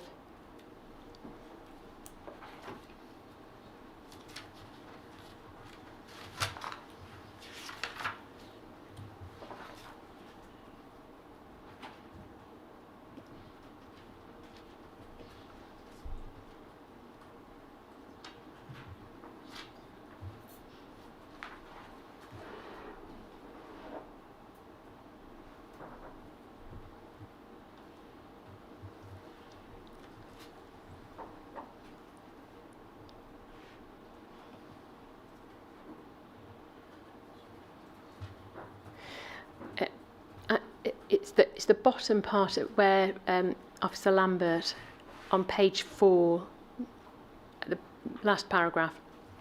It's very easy to suggest somehow the SDS was working against the interests of the family, but that just wasn't the case. I mean, and clearly you know the Commissioner's interest here is not that either, Richard Walton thanked for the officer his invaluable reporting on the subject in recent months, and to have an understanding of what these campaigning groups were up to, this was either to protect the Lawrence family, or it was certainly not to do anything against the Lawrence family. That's the bit I was trying to pull out of this document. So they were looking to protect the Lawrence family from campaign groups, and that is what was being fed up to Richard Walton and the Commissioner. I'm sorry, sorry, it's not very clear. I haven't put that very clearly at all. No, I apologise. If we didn't know that we were being spied on, which we didn't know, so to say that about them looking to protect the family or whatever they were trying to do, it doesn't make any sense. Because if you were there to protect the family would be aware of what it is that you're doing, and you would have communications between you. And there was never any communication. So the fact that they're spying and then information being passed up to senior officers, we wouldn't be aware of any of that. And do you accept there's any truth in having an undercover officer in the midst of the groups that were surrounding your campaign that was helping to protect you as a family and to protect your campaign? No. I want to ask you just a little more about the Richard Walton meeting. Now, Richard Walton was, as we've already looked at, part of the Stephen Lawrence review team that was looking at the Commissioner's submissions to the Macpherson inquiry. He met HN81 in the garden of Robert Lambert prior to those submissions being made. Can we display, please, MPS 0728625, page 10.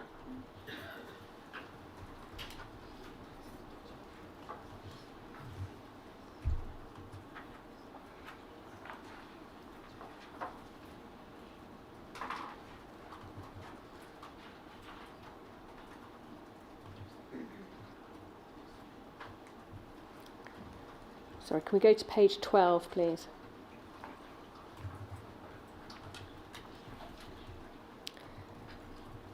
The first 3 paragraphs on this page. This is a file note. And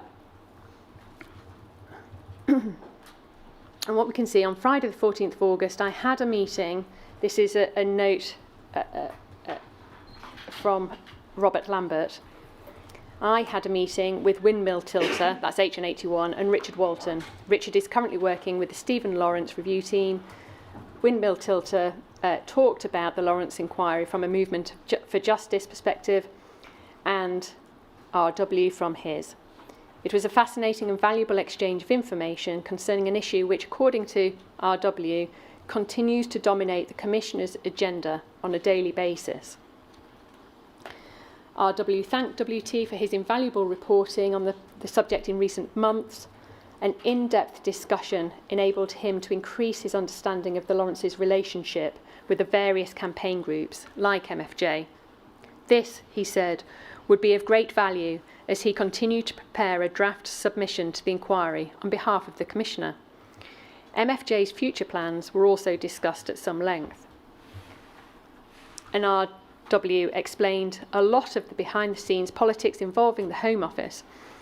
It emerged that there is great sensitivity around the Lawrence issue, with both the Home Secretary and the Prime Minister extremely concerned that the Metropolitan Police could end up with its credibility in the eyes of London's black community completely undermined.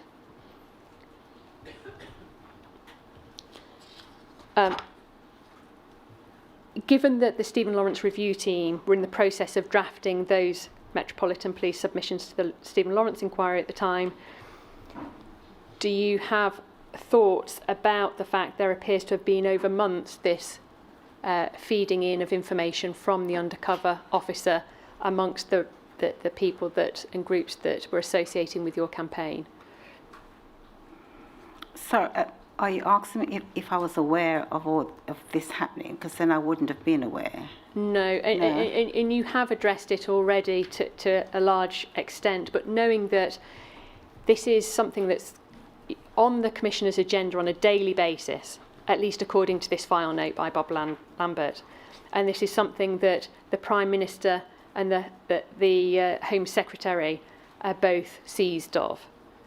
What do you say about this information going up and being discussed at such a high level now, in hindsight, even though you didn't know about it at the time? Okay, so they had concerns, but I don't understand what concerns they would have around the family.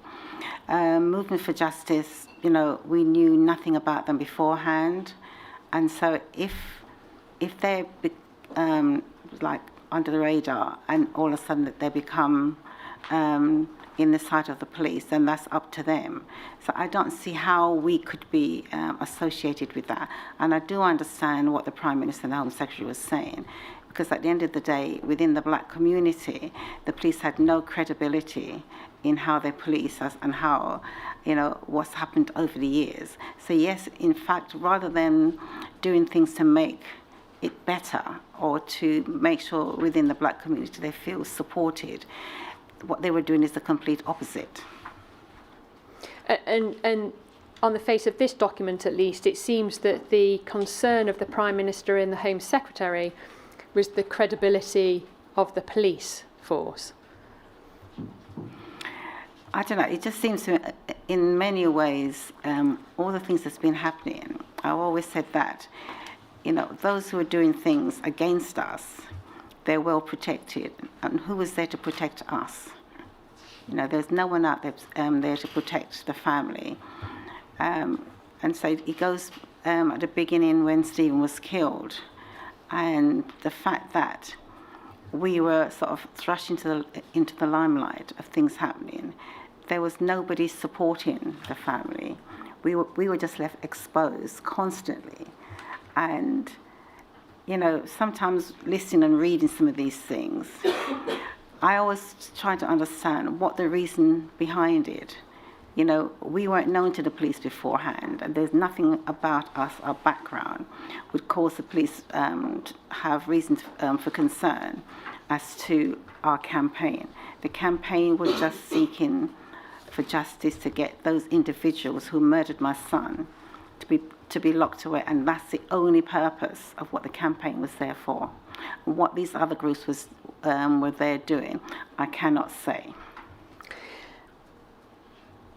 In terms of the approach of the police to the inquiry, paragraph 171 of your witness statement, you say that when Sir Paul Condon made his statement to the inquiry, he was effectively attacking our legal team and complaining about the confrontational nature of cross-examination.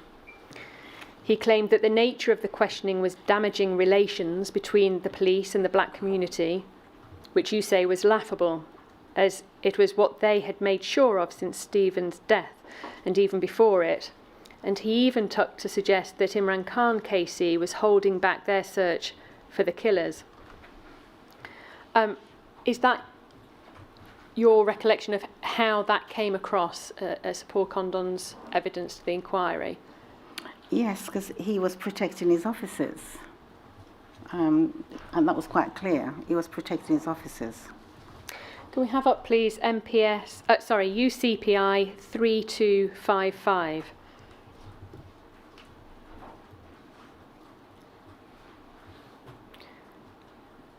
At page 17, please. So this is the Ellison interview of Baron Condon on the 8th of October 2013. And it talks about family liaison. And he suggests that the family liaison is just not getting close to the family. There was a crowded airspace in terms of campaigners.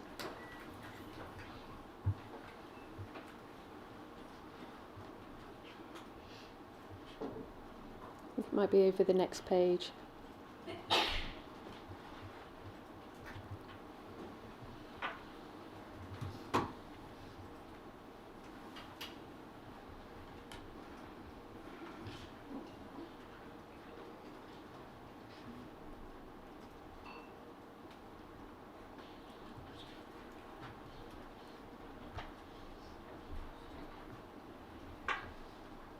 Sorry, Sarah, it seems my pagination is off.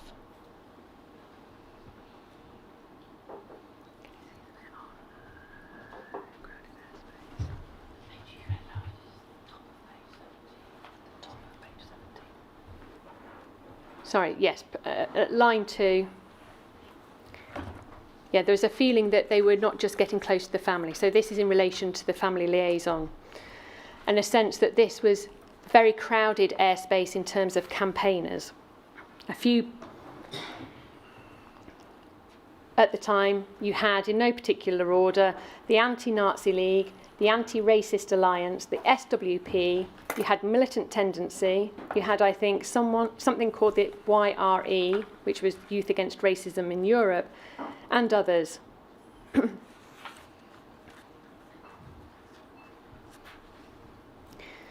And he goes on to say that most of that was incredibly good people trying to do good things. A tiny, tiny, tiny minority, really, of bad people hell-bent on revolution and anarchy.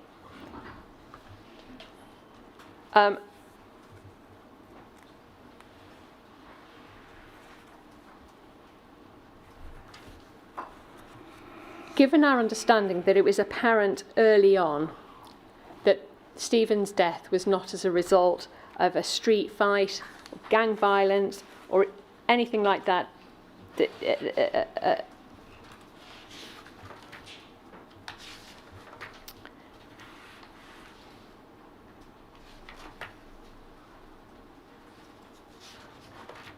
Sorry, I think we have to go further down here.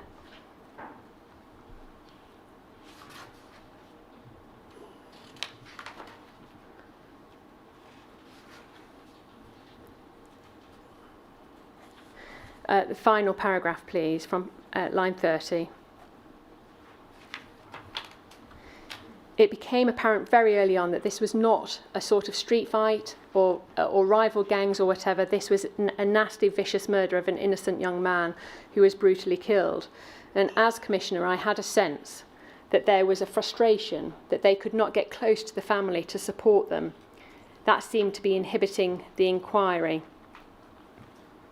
And the inquiry in that sense was the investigation into Stephen's death. What do you say about that suggestion that the inquiry or the murder investigation was inhibited because the FLOs couldn't get close to you to support you? I would strongly disagree with that because they had opportunity. Yes, various people were attending our house. That did not mean that they couldn't speak to us. And what about the cause of frustration in the investigation being that the crowded airspace full of campaigners around your family at the time? I don't believe that to be true, because we have, especially myself, has tried at every attempt is to support the police in their investigation by passing on information that came to us. We did not withhold anything from them. And when the liaison officer come to our house, we would give them those information. And what they didn't do was to inform us as what happened to those information that we'd passed on. So there's nothing that came back to us. We are the one who kept giving. Nothing was reported back to us. And to say that others was impeding the investigation, I would say that's not true. What do you say about the fact that there were bad people involved that were hell-bent on revolution? Did you have any sense of that? I think your evidence is quite clear that you weren't aware of that. No. Around you at the time. And does that reflect the police's perception or understanding of the justice campaigns and how they're made and the purpose of them? I think they read into whatever that they wanted to read into it, because if they were really looking to solve Stephen's murder, they would concentrate on the investigation and the information that they were given. And obviously they weren't doing that. And to spend as much time as they have looking at those people who attended my house or whoever, for me, I just find that was just so disrespectful. Because when somebody's been murdered in the way that Stephen's been murdered, you would think that they want to do whatever they can to find the killers, and they had no intention of doing that. I'd like to ask you just a little bit more about the impact of what you've learned about undercover reporting around the campaign. You've addressed it to some extent already, but you do set out in your witness statement, paragraphs 230 to 238, some of the steps that you've taken in regard to this inquiry being established. You've attended meetings with the Home Secretary between 2012-2014, and you've been in correspondence with the Met Commissioner at that time, Sir Bernard Hogan Howe, in response to revelations in the media about undercover reporting and how that touched upon the Stephen Lawrence campaign. What would you like to say about your current understanding of the nature of the undercover policing as it touched on your family and the campaign that you had established? That's really difficult to answer, because if you're not aware of undercover police that was taking place at the time, and now to be talking about it now, where, because if we knew what was happening, we could question and address and ask question why that was happening. But to be told how many years later, after Stephen's been killed, that this was going on, it's just to show the disregard for us as a family, and it's more important for them to look into other groups. We weren't concerned about other groups. What we were concerned about is how the investigation was being carried out. And obviously, if, as I keep saying, if they had spent as much time doing undercover work on us, instead of doing the investigation to catch Stephen's killers, we would not be sitting here today. What about your sense of suspicion looking back now?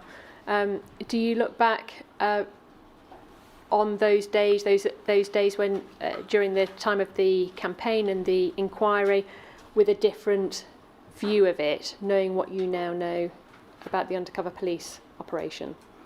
I think earlier on, we did have some concerns about whether or not when you pick up your phone or something, you could hear like a click or something. So we were talking about it then, but just broadly, and not really thinking that something like that was happening.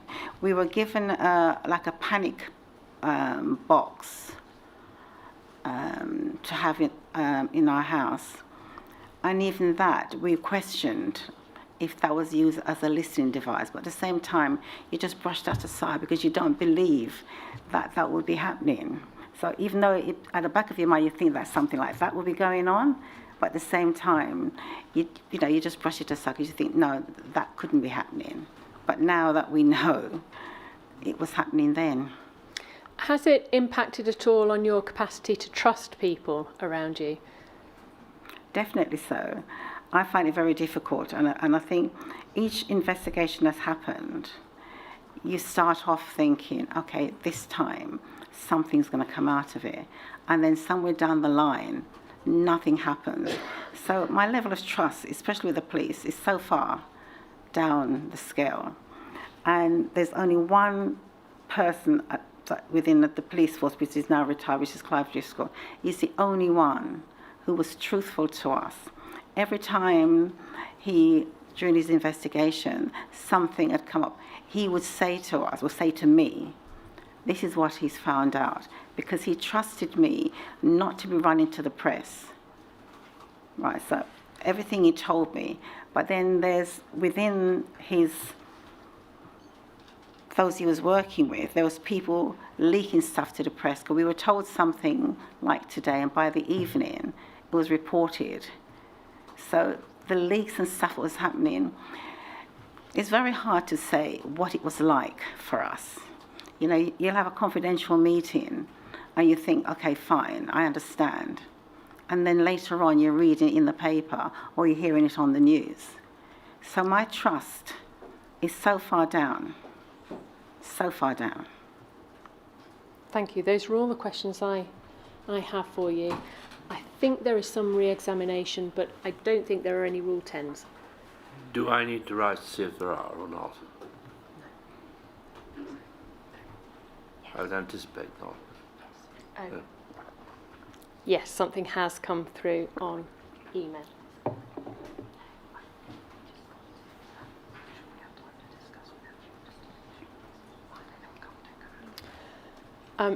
So yes, please, if we could rise.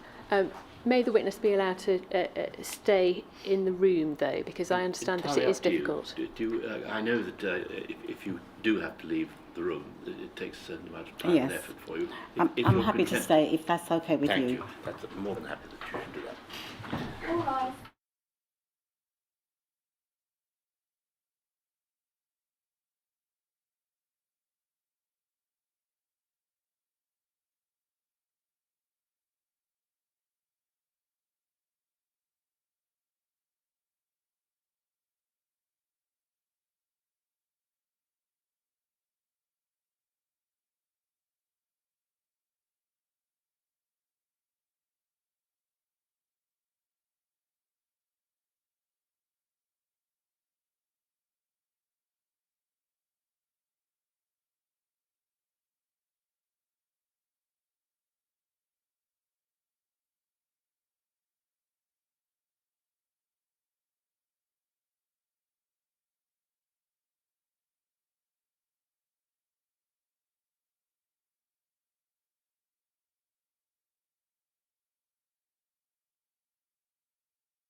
I understand there are no Rule 10 questions.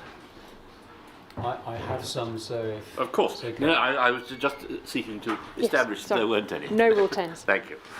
Yes. Baroness Lawrence, I'm not seeking to embarrass you, but what's your sort of character? I'm not talking about...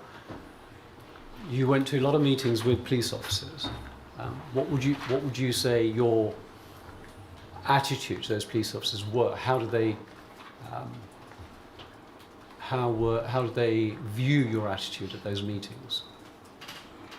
I'm not certain. I think there's sometimes they see me as, I don't know, rather than this timid person, that I tend to ask too many questions. And when I'm told, that I'm not like other, it's just like, I don't know. I really don't know. I think, as I said before, all I was interested in is just to find out what happened about Stephen and for them to be upfront with me, and they weren't. Let me be a bit more direct. You would speak your mind? Yes. You in a respectful way. I'm sure it was every time. Would you have been persuaded or otherwise moved from your views or position at these meetings? No. Did the police know that? I should think so. I don't know. Okay, let's put it another way. Was it obvious from the way that you conducted yourself that the police would know that you were somebody that spoke your mind and would not be moved from your position? Yes, I believe so. Thank you. And we are talking about events from 1993 onwards. Yes. So for the last 30 years of all the police officers that you've met, and you've met many, I assume, is that a characterization of you that would be fair? Yes. So in 1993, the police would have known that you were somebody that spoke your mind, would not have been moved or persuaded to do things that you didn't want to do. I presume 1993, when Stephen was first murdered, they wouldn't have known anything about me. But after Stephen's murder and my consequent engagement with them, they would know that. The reason I'm asking these questions, the suggestion is that you needed protection from organisations and others around you. No, I wouldn't say I needed protection from them. Thank you. And in 1993 onwards, would you accept that you were quite critical of the police investigation into Stephen's murder? I was. You were vocal? Yes, very much so. And that was very much in the media? Yes. And not only did the local police know about this, but senior police officers would have known about it? Yes. And at that time, Sir Paul Condon was the commissioner? Yes. And you know, and it's at your paragraph 80 of your statement, that Mr. Osland wrote a note to Sir Paul Condon to say that there the police patience was wearing thin with the family and your representatives. Do you recall that from your statement? I don't ask for it to be brought up, but do you recall that? Yes. And so it would seem that Sir Paul Condon certainly knew of the police attitude towards you and your representatives? Yes. From 1993? Yes.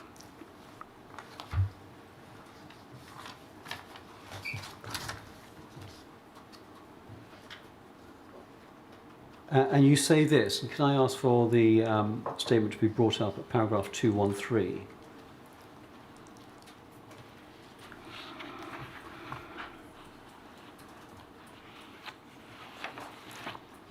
Paragraph 213 on page 50. Baroness Lawrence, do you have that? Yes. And you see that you say what has become clearer over time is that the police and Paul Condon appeared to view our family through a lens of suspicion, as though we were somehow tied to criminality rather than as grieving families seeking justice for our son. It felt as though they were looking for something to discredit us, something in our background that they could use to justify their inaction. So is your position this, that from 1993 onwards, when you're being critical of the police, that it would have been fair to say that they knew what your view was, they viewed you with suspicion, and that it would have been helpful then to have material to discredit you? Yes.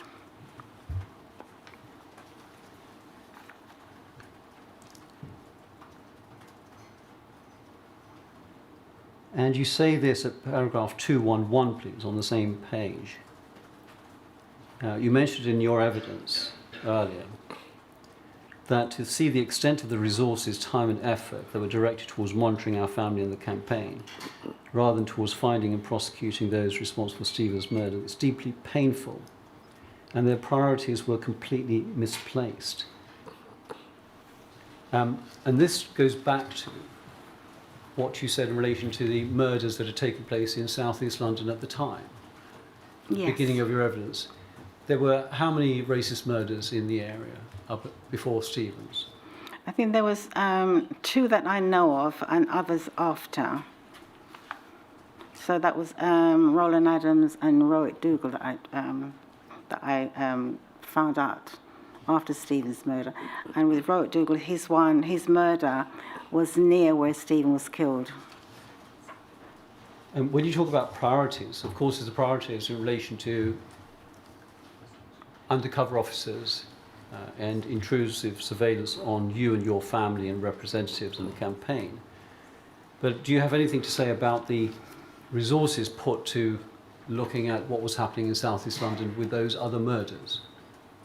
I don't think much resource was put in place for them. I don't believe that they were, because I think one of the things around Roland Adams' murder, I think I understand there must have been about 12 that was part of a gang who attacked him. And in the end, I think eventually one probably was prosecuted. Where Rohit was concerned, I don't know how many was involved in his murder. But for Stephen, when we're told there's 5, possibly 6 person, and especially if those individuals were known to the police before Stephen's murder, I expected them to be on top of everything in order to bring Stephen's murder to justice, because they would have known of the individual, and the local people within the area knew of them and were given as much information as they could to the police. And the mere fact that they did nothing with those information. Would it be fair to say that had they put resources into looking at the previous murders and the racists in the area, do you think that might have made any difference to Stephen and what happened to him? Well, definitely, because I think if they had done that, those individuals, I said, they were not just around Stephen, they were around people in the local area who knew of them. And had the police been monitoring them, if that had been a black family who the police knew about, they would leave no stone unturned in order to arrest them and to make sure that those individuals were brought to justice. But when it comes to a black individual who's been murdered by whites, it's as if they don't care. His death is meaningless. And that's why I was just so adamant in making sure that Stephen's name is never forgotten, because he did nothing wrong. Baroness, would it be fair to say that had the police done their job properly in relation to those other murders, Stephen might be alive today? Well, I would hope that. But then, hindsight is a great thing, so we don't know what would have happened. But I'm sure Stephen would stand a much better chance of being here today had the police done their job around those individuals. You heard from counsel of the inquiry in relation to the information that Sir Paul Condon was getting around the Macpherson inquiry from HN81 through Richard Walton meeting in the garden, and the information being provided to him. In relation to that credibility as to whether that's true or not, the questions I've asked you, does it suggest to you, or would it be fair to put to you, that there would have been some advantage to Sir Paul Condon and the Metropolitan Police to know what you were saying in relation to the inquiry at that time? You could say so, because if, as we found out later, about the surveillance around us, they would know much more to be passing on to the Commissioner. And how does that make you feel, knowing that information from the inquiry, conversations that you were having with your lawyers and campaigners and others, was effectively being used by Sir Paul Condon, the Commissioner of the Metropolitan Police, or so, if that's true? How do you feel now about that? Of course, you didn't know that at the time. I feel really angry about all of that. My first meeting with the Commissioner, the first thing he said to me was that, not that he's sorry about Stephen's death. The first thing he said that PC Dunn was murdered and they haven't found his killers as yet at that time. And I had to point out to him, when PC Dunn was attacked and killed, they had helicopters out on that night searching. They arrested somebody, beat the wrong person. They did not do that for my son. And I had to make that quite clear to him. So for him to say that to me was just so disrespectful. You know, you're meeting me about my son, but yet you want to tell me about an officer. And yes, I'm really sorry that what happened to him, but my son did not get the same treatment. Sir Paul Condon became a peer and was in the House of Lords prior to you. Yes. And you've given evidence earlier that you would often meet in the House and speak to other peers. Has Sir Paul Condon ever approached you, or have you ever approached him after the inquiry, or indeed the Elster review, and discussed or talked about your son? No. He's never approached me. And even if you walk past in the corridor, he would just hold his head straight. He would never communicate with me. What, if anything, would you want to say to him in relation to this inquiry and what you've learned about the undercover officers and his, if it's true, his role within the undercover surveillance? I would say that he spent so much time and so much energy, or his officers had, in looking into us as a family, rather than looking into the individual who had murdered my son.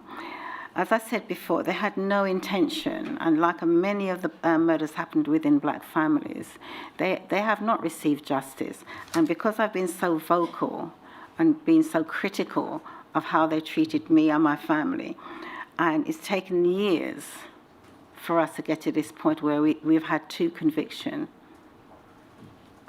And Baroness Lawrence, you've said in questioning that you've met a number of Home Secretaries. In your statement at paragraph 79, Home Office Minister Peter Lloyd, after the inquiry was announced, did you meet a Home Secretary?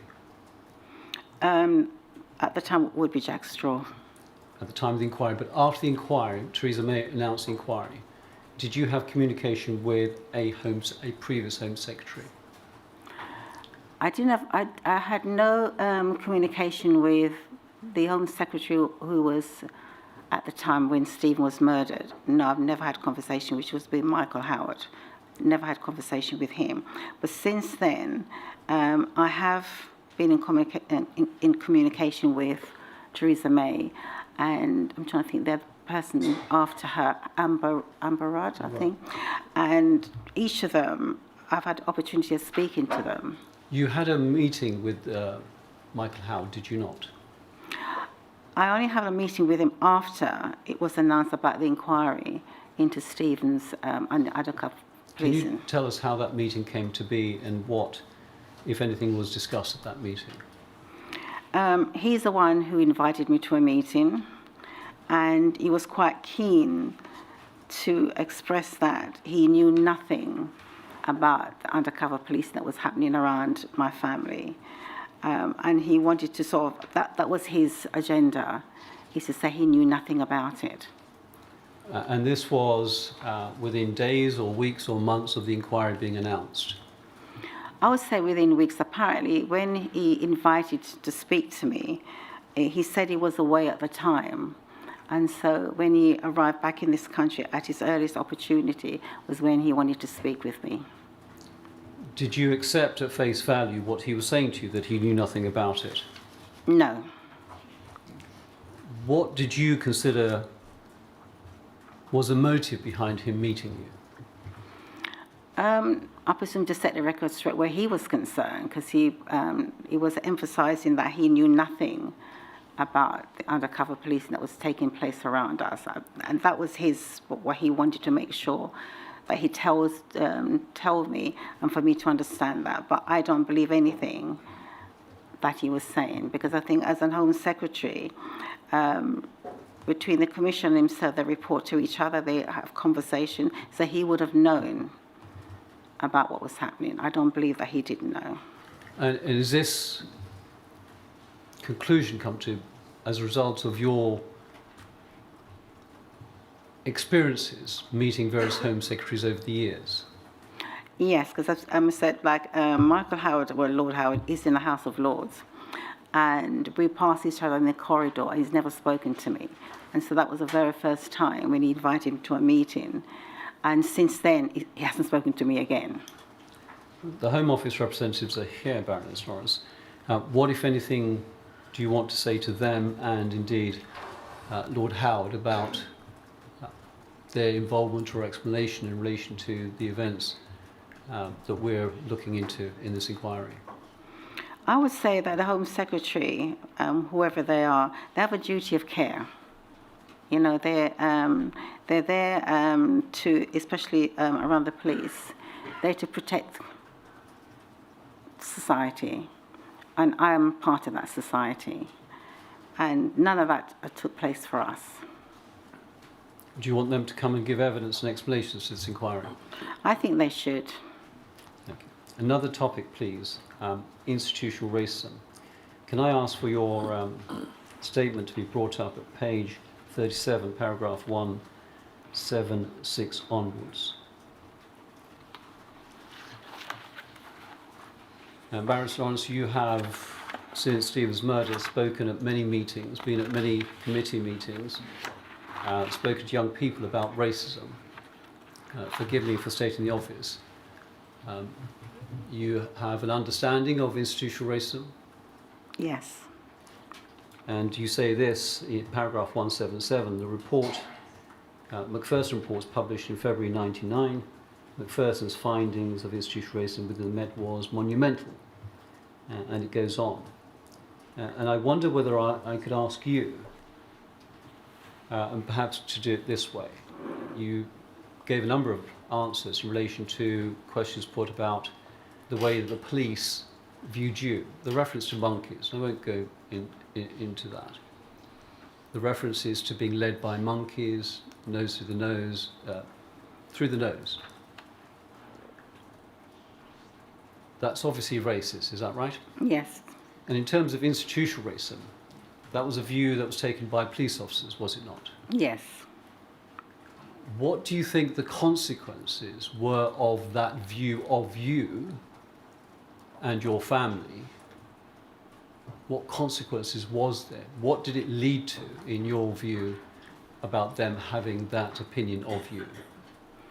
Well, I think it shows that we, as from the black community, that it doesn't matter what happens to us. It's like we're fair game. Anything can happen. Whether, like when my son was killed, it's of no consequences to them. They don't feel that they need to do anything in either to support, to bring Stephen's killers to justice. There's none of those things that's in the forefront of their mind. Stephen was a black young man, and in their eyes, he must be a criminal. He must be up to something. He cannot be innocent. And so they set about, in whatever they're doing, is to undermine we as individuals, that we do have feelings. And in fact, the fact that I wanted to support them in order to around Stephen's murder, it didn't occur to me in the beginning that we would have to fight as much as we have over the years. I thought they would be so disgusted in how Stephen was murdered that they would want to do all that they could to bring his killers to justice. And the reality is, no, they weren't interested. So can I put it to you this way, that the view they took of you as an individual, as a family, meant that they did not investigate the case as they should have done? That's right, yes. In relation to the idea that you were being led by others because you're monkeys or you're not particularly intelligent, the consequence was that they were seeking to protect you. So they were putting more resources into the undercover operations. Does that make sense? Is that a fair assumption to you? I find it quite insulting, really, for them to think that I couldn't string two sentences together, and also the fact that they needed to protect me. Yes, they needed to protect me because I'm part of society. They needed to protect my son, which they didn't do. Okay, so they had no happened to Stephen on the night, but it's what followed that their intent was completely different. And I do feel quite insulted when they talk about my intelligence. So would you agree with me that that is an example of institutional racism, to take a view about you and to act upon that view going forward? Definitely so. Thank you. One last topic, if I may.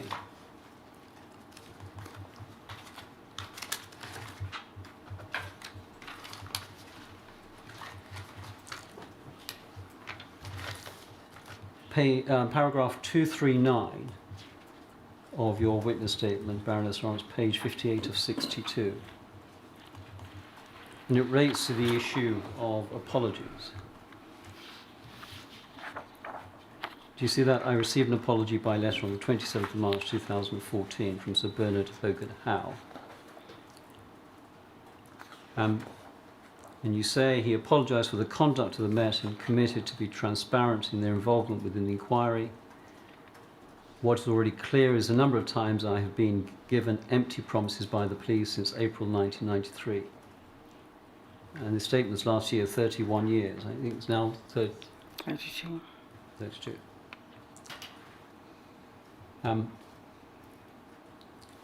You have today received a personal apology from the Commissioner through Deputy Assistant Commissioner John Saville, is that right? Yes. Do you welcome that apology? I would welcome the apologies because I think I've had so many over the years.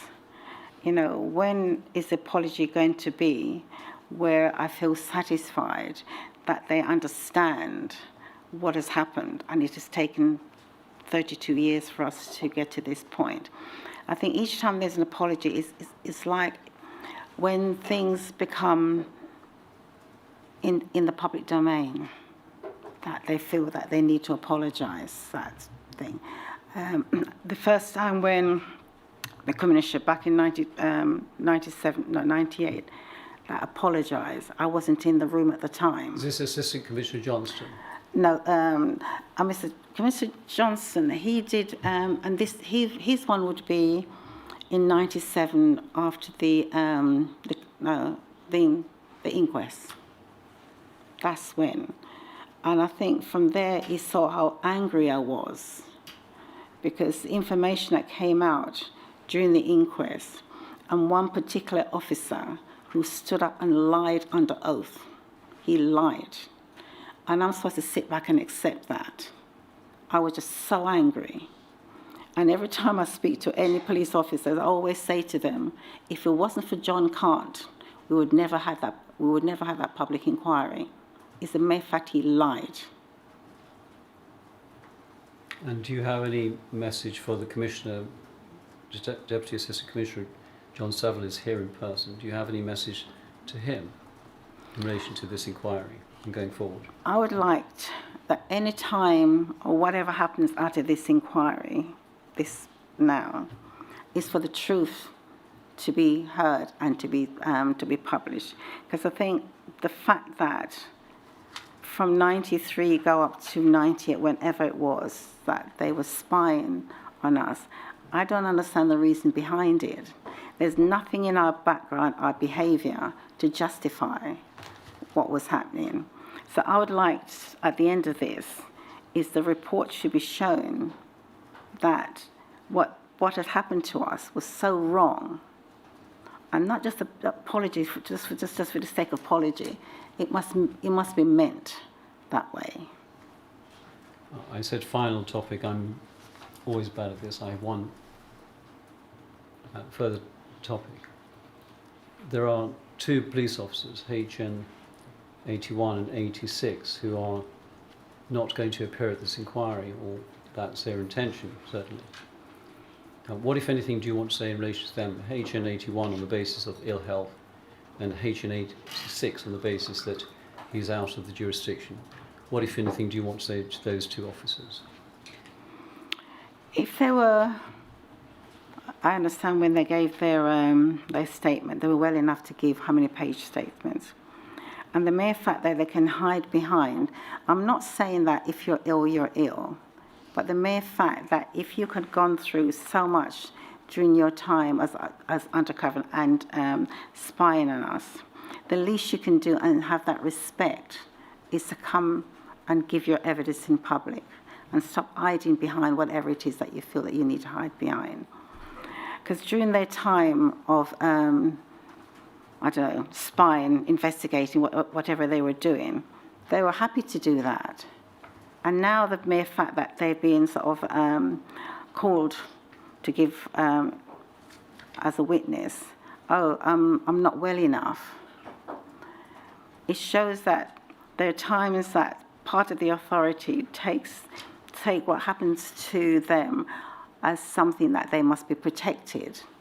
But here I am sitting in a room, right? I don't have that where I can just say, I don't want to give evidence. It's something that I'm obliged to do. And I think if I was to turn around and say, I don't want to be here, I'm sure there'd be eyebrows raised, saying I've been very critical, but yet I'm not here in person to give evidence. I don't like being in the spotlight. I really don't like it. And the mere fact that I had to sit here for the whole day.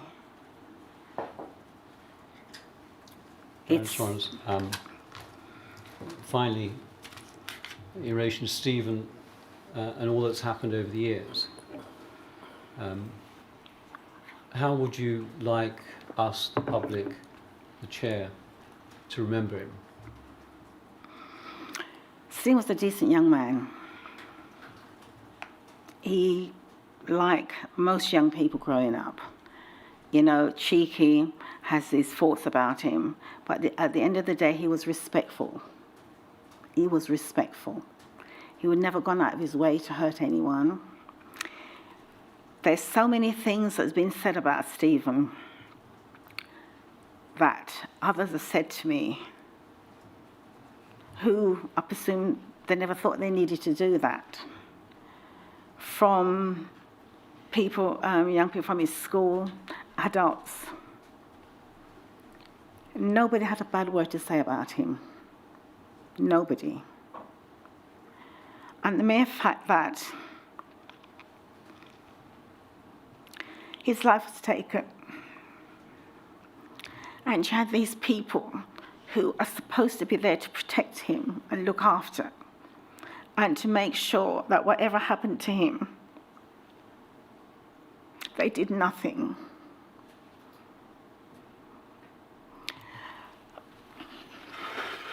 I had to spend the last how many years talking about him. And for people to understand what it's been like. For the past 32 years, I haven't had the opportunity to grieve my son properly because I have to challenge every step of the way what has happened to him and why the police have felt that they could not investigate his murder properly. Your skin colour should have nothing to do with it. When somebody's done something wrong, they need to be punished. Stephen did nothing wrong, but we have been punished for the past 32 years. Sitting here now, I'm talking about him.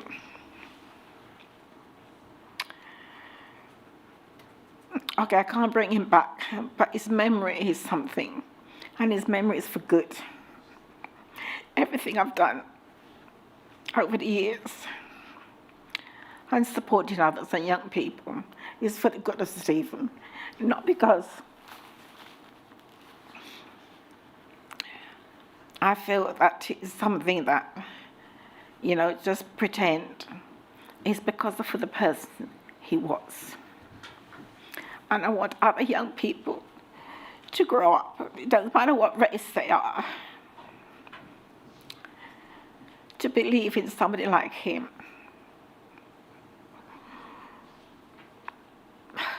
I'm sorry. Thank you, Baroness Lawrence. Any further questions? Baroness Lawrence, I'm not going to add to what you have just said to say it like this sounds trite but obvious feeling.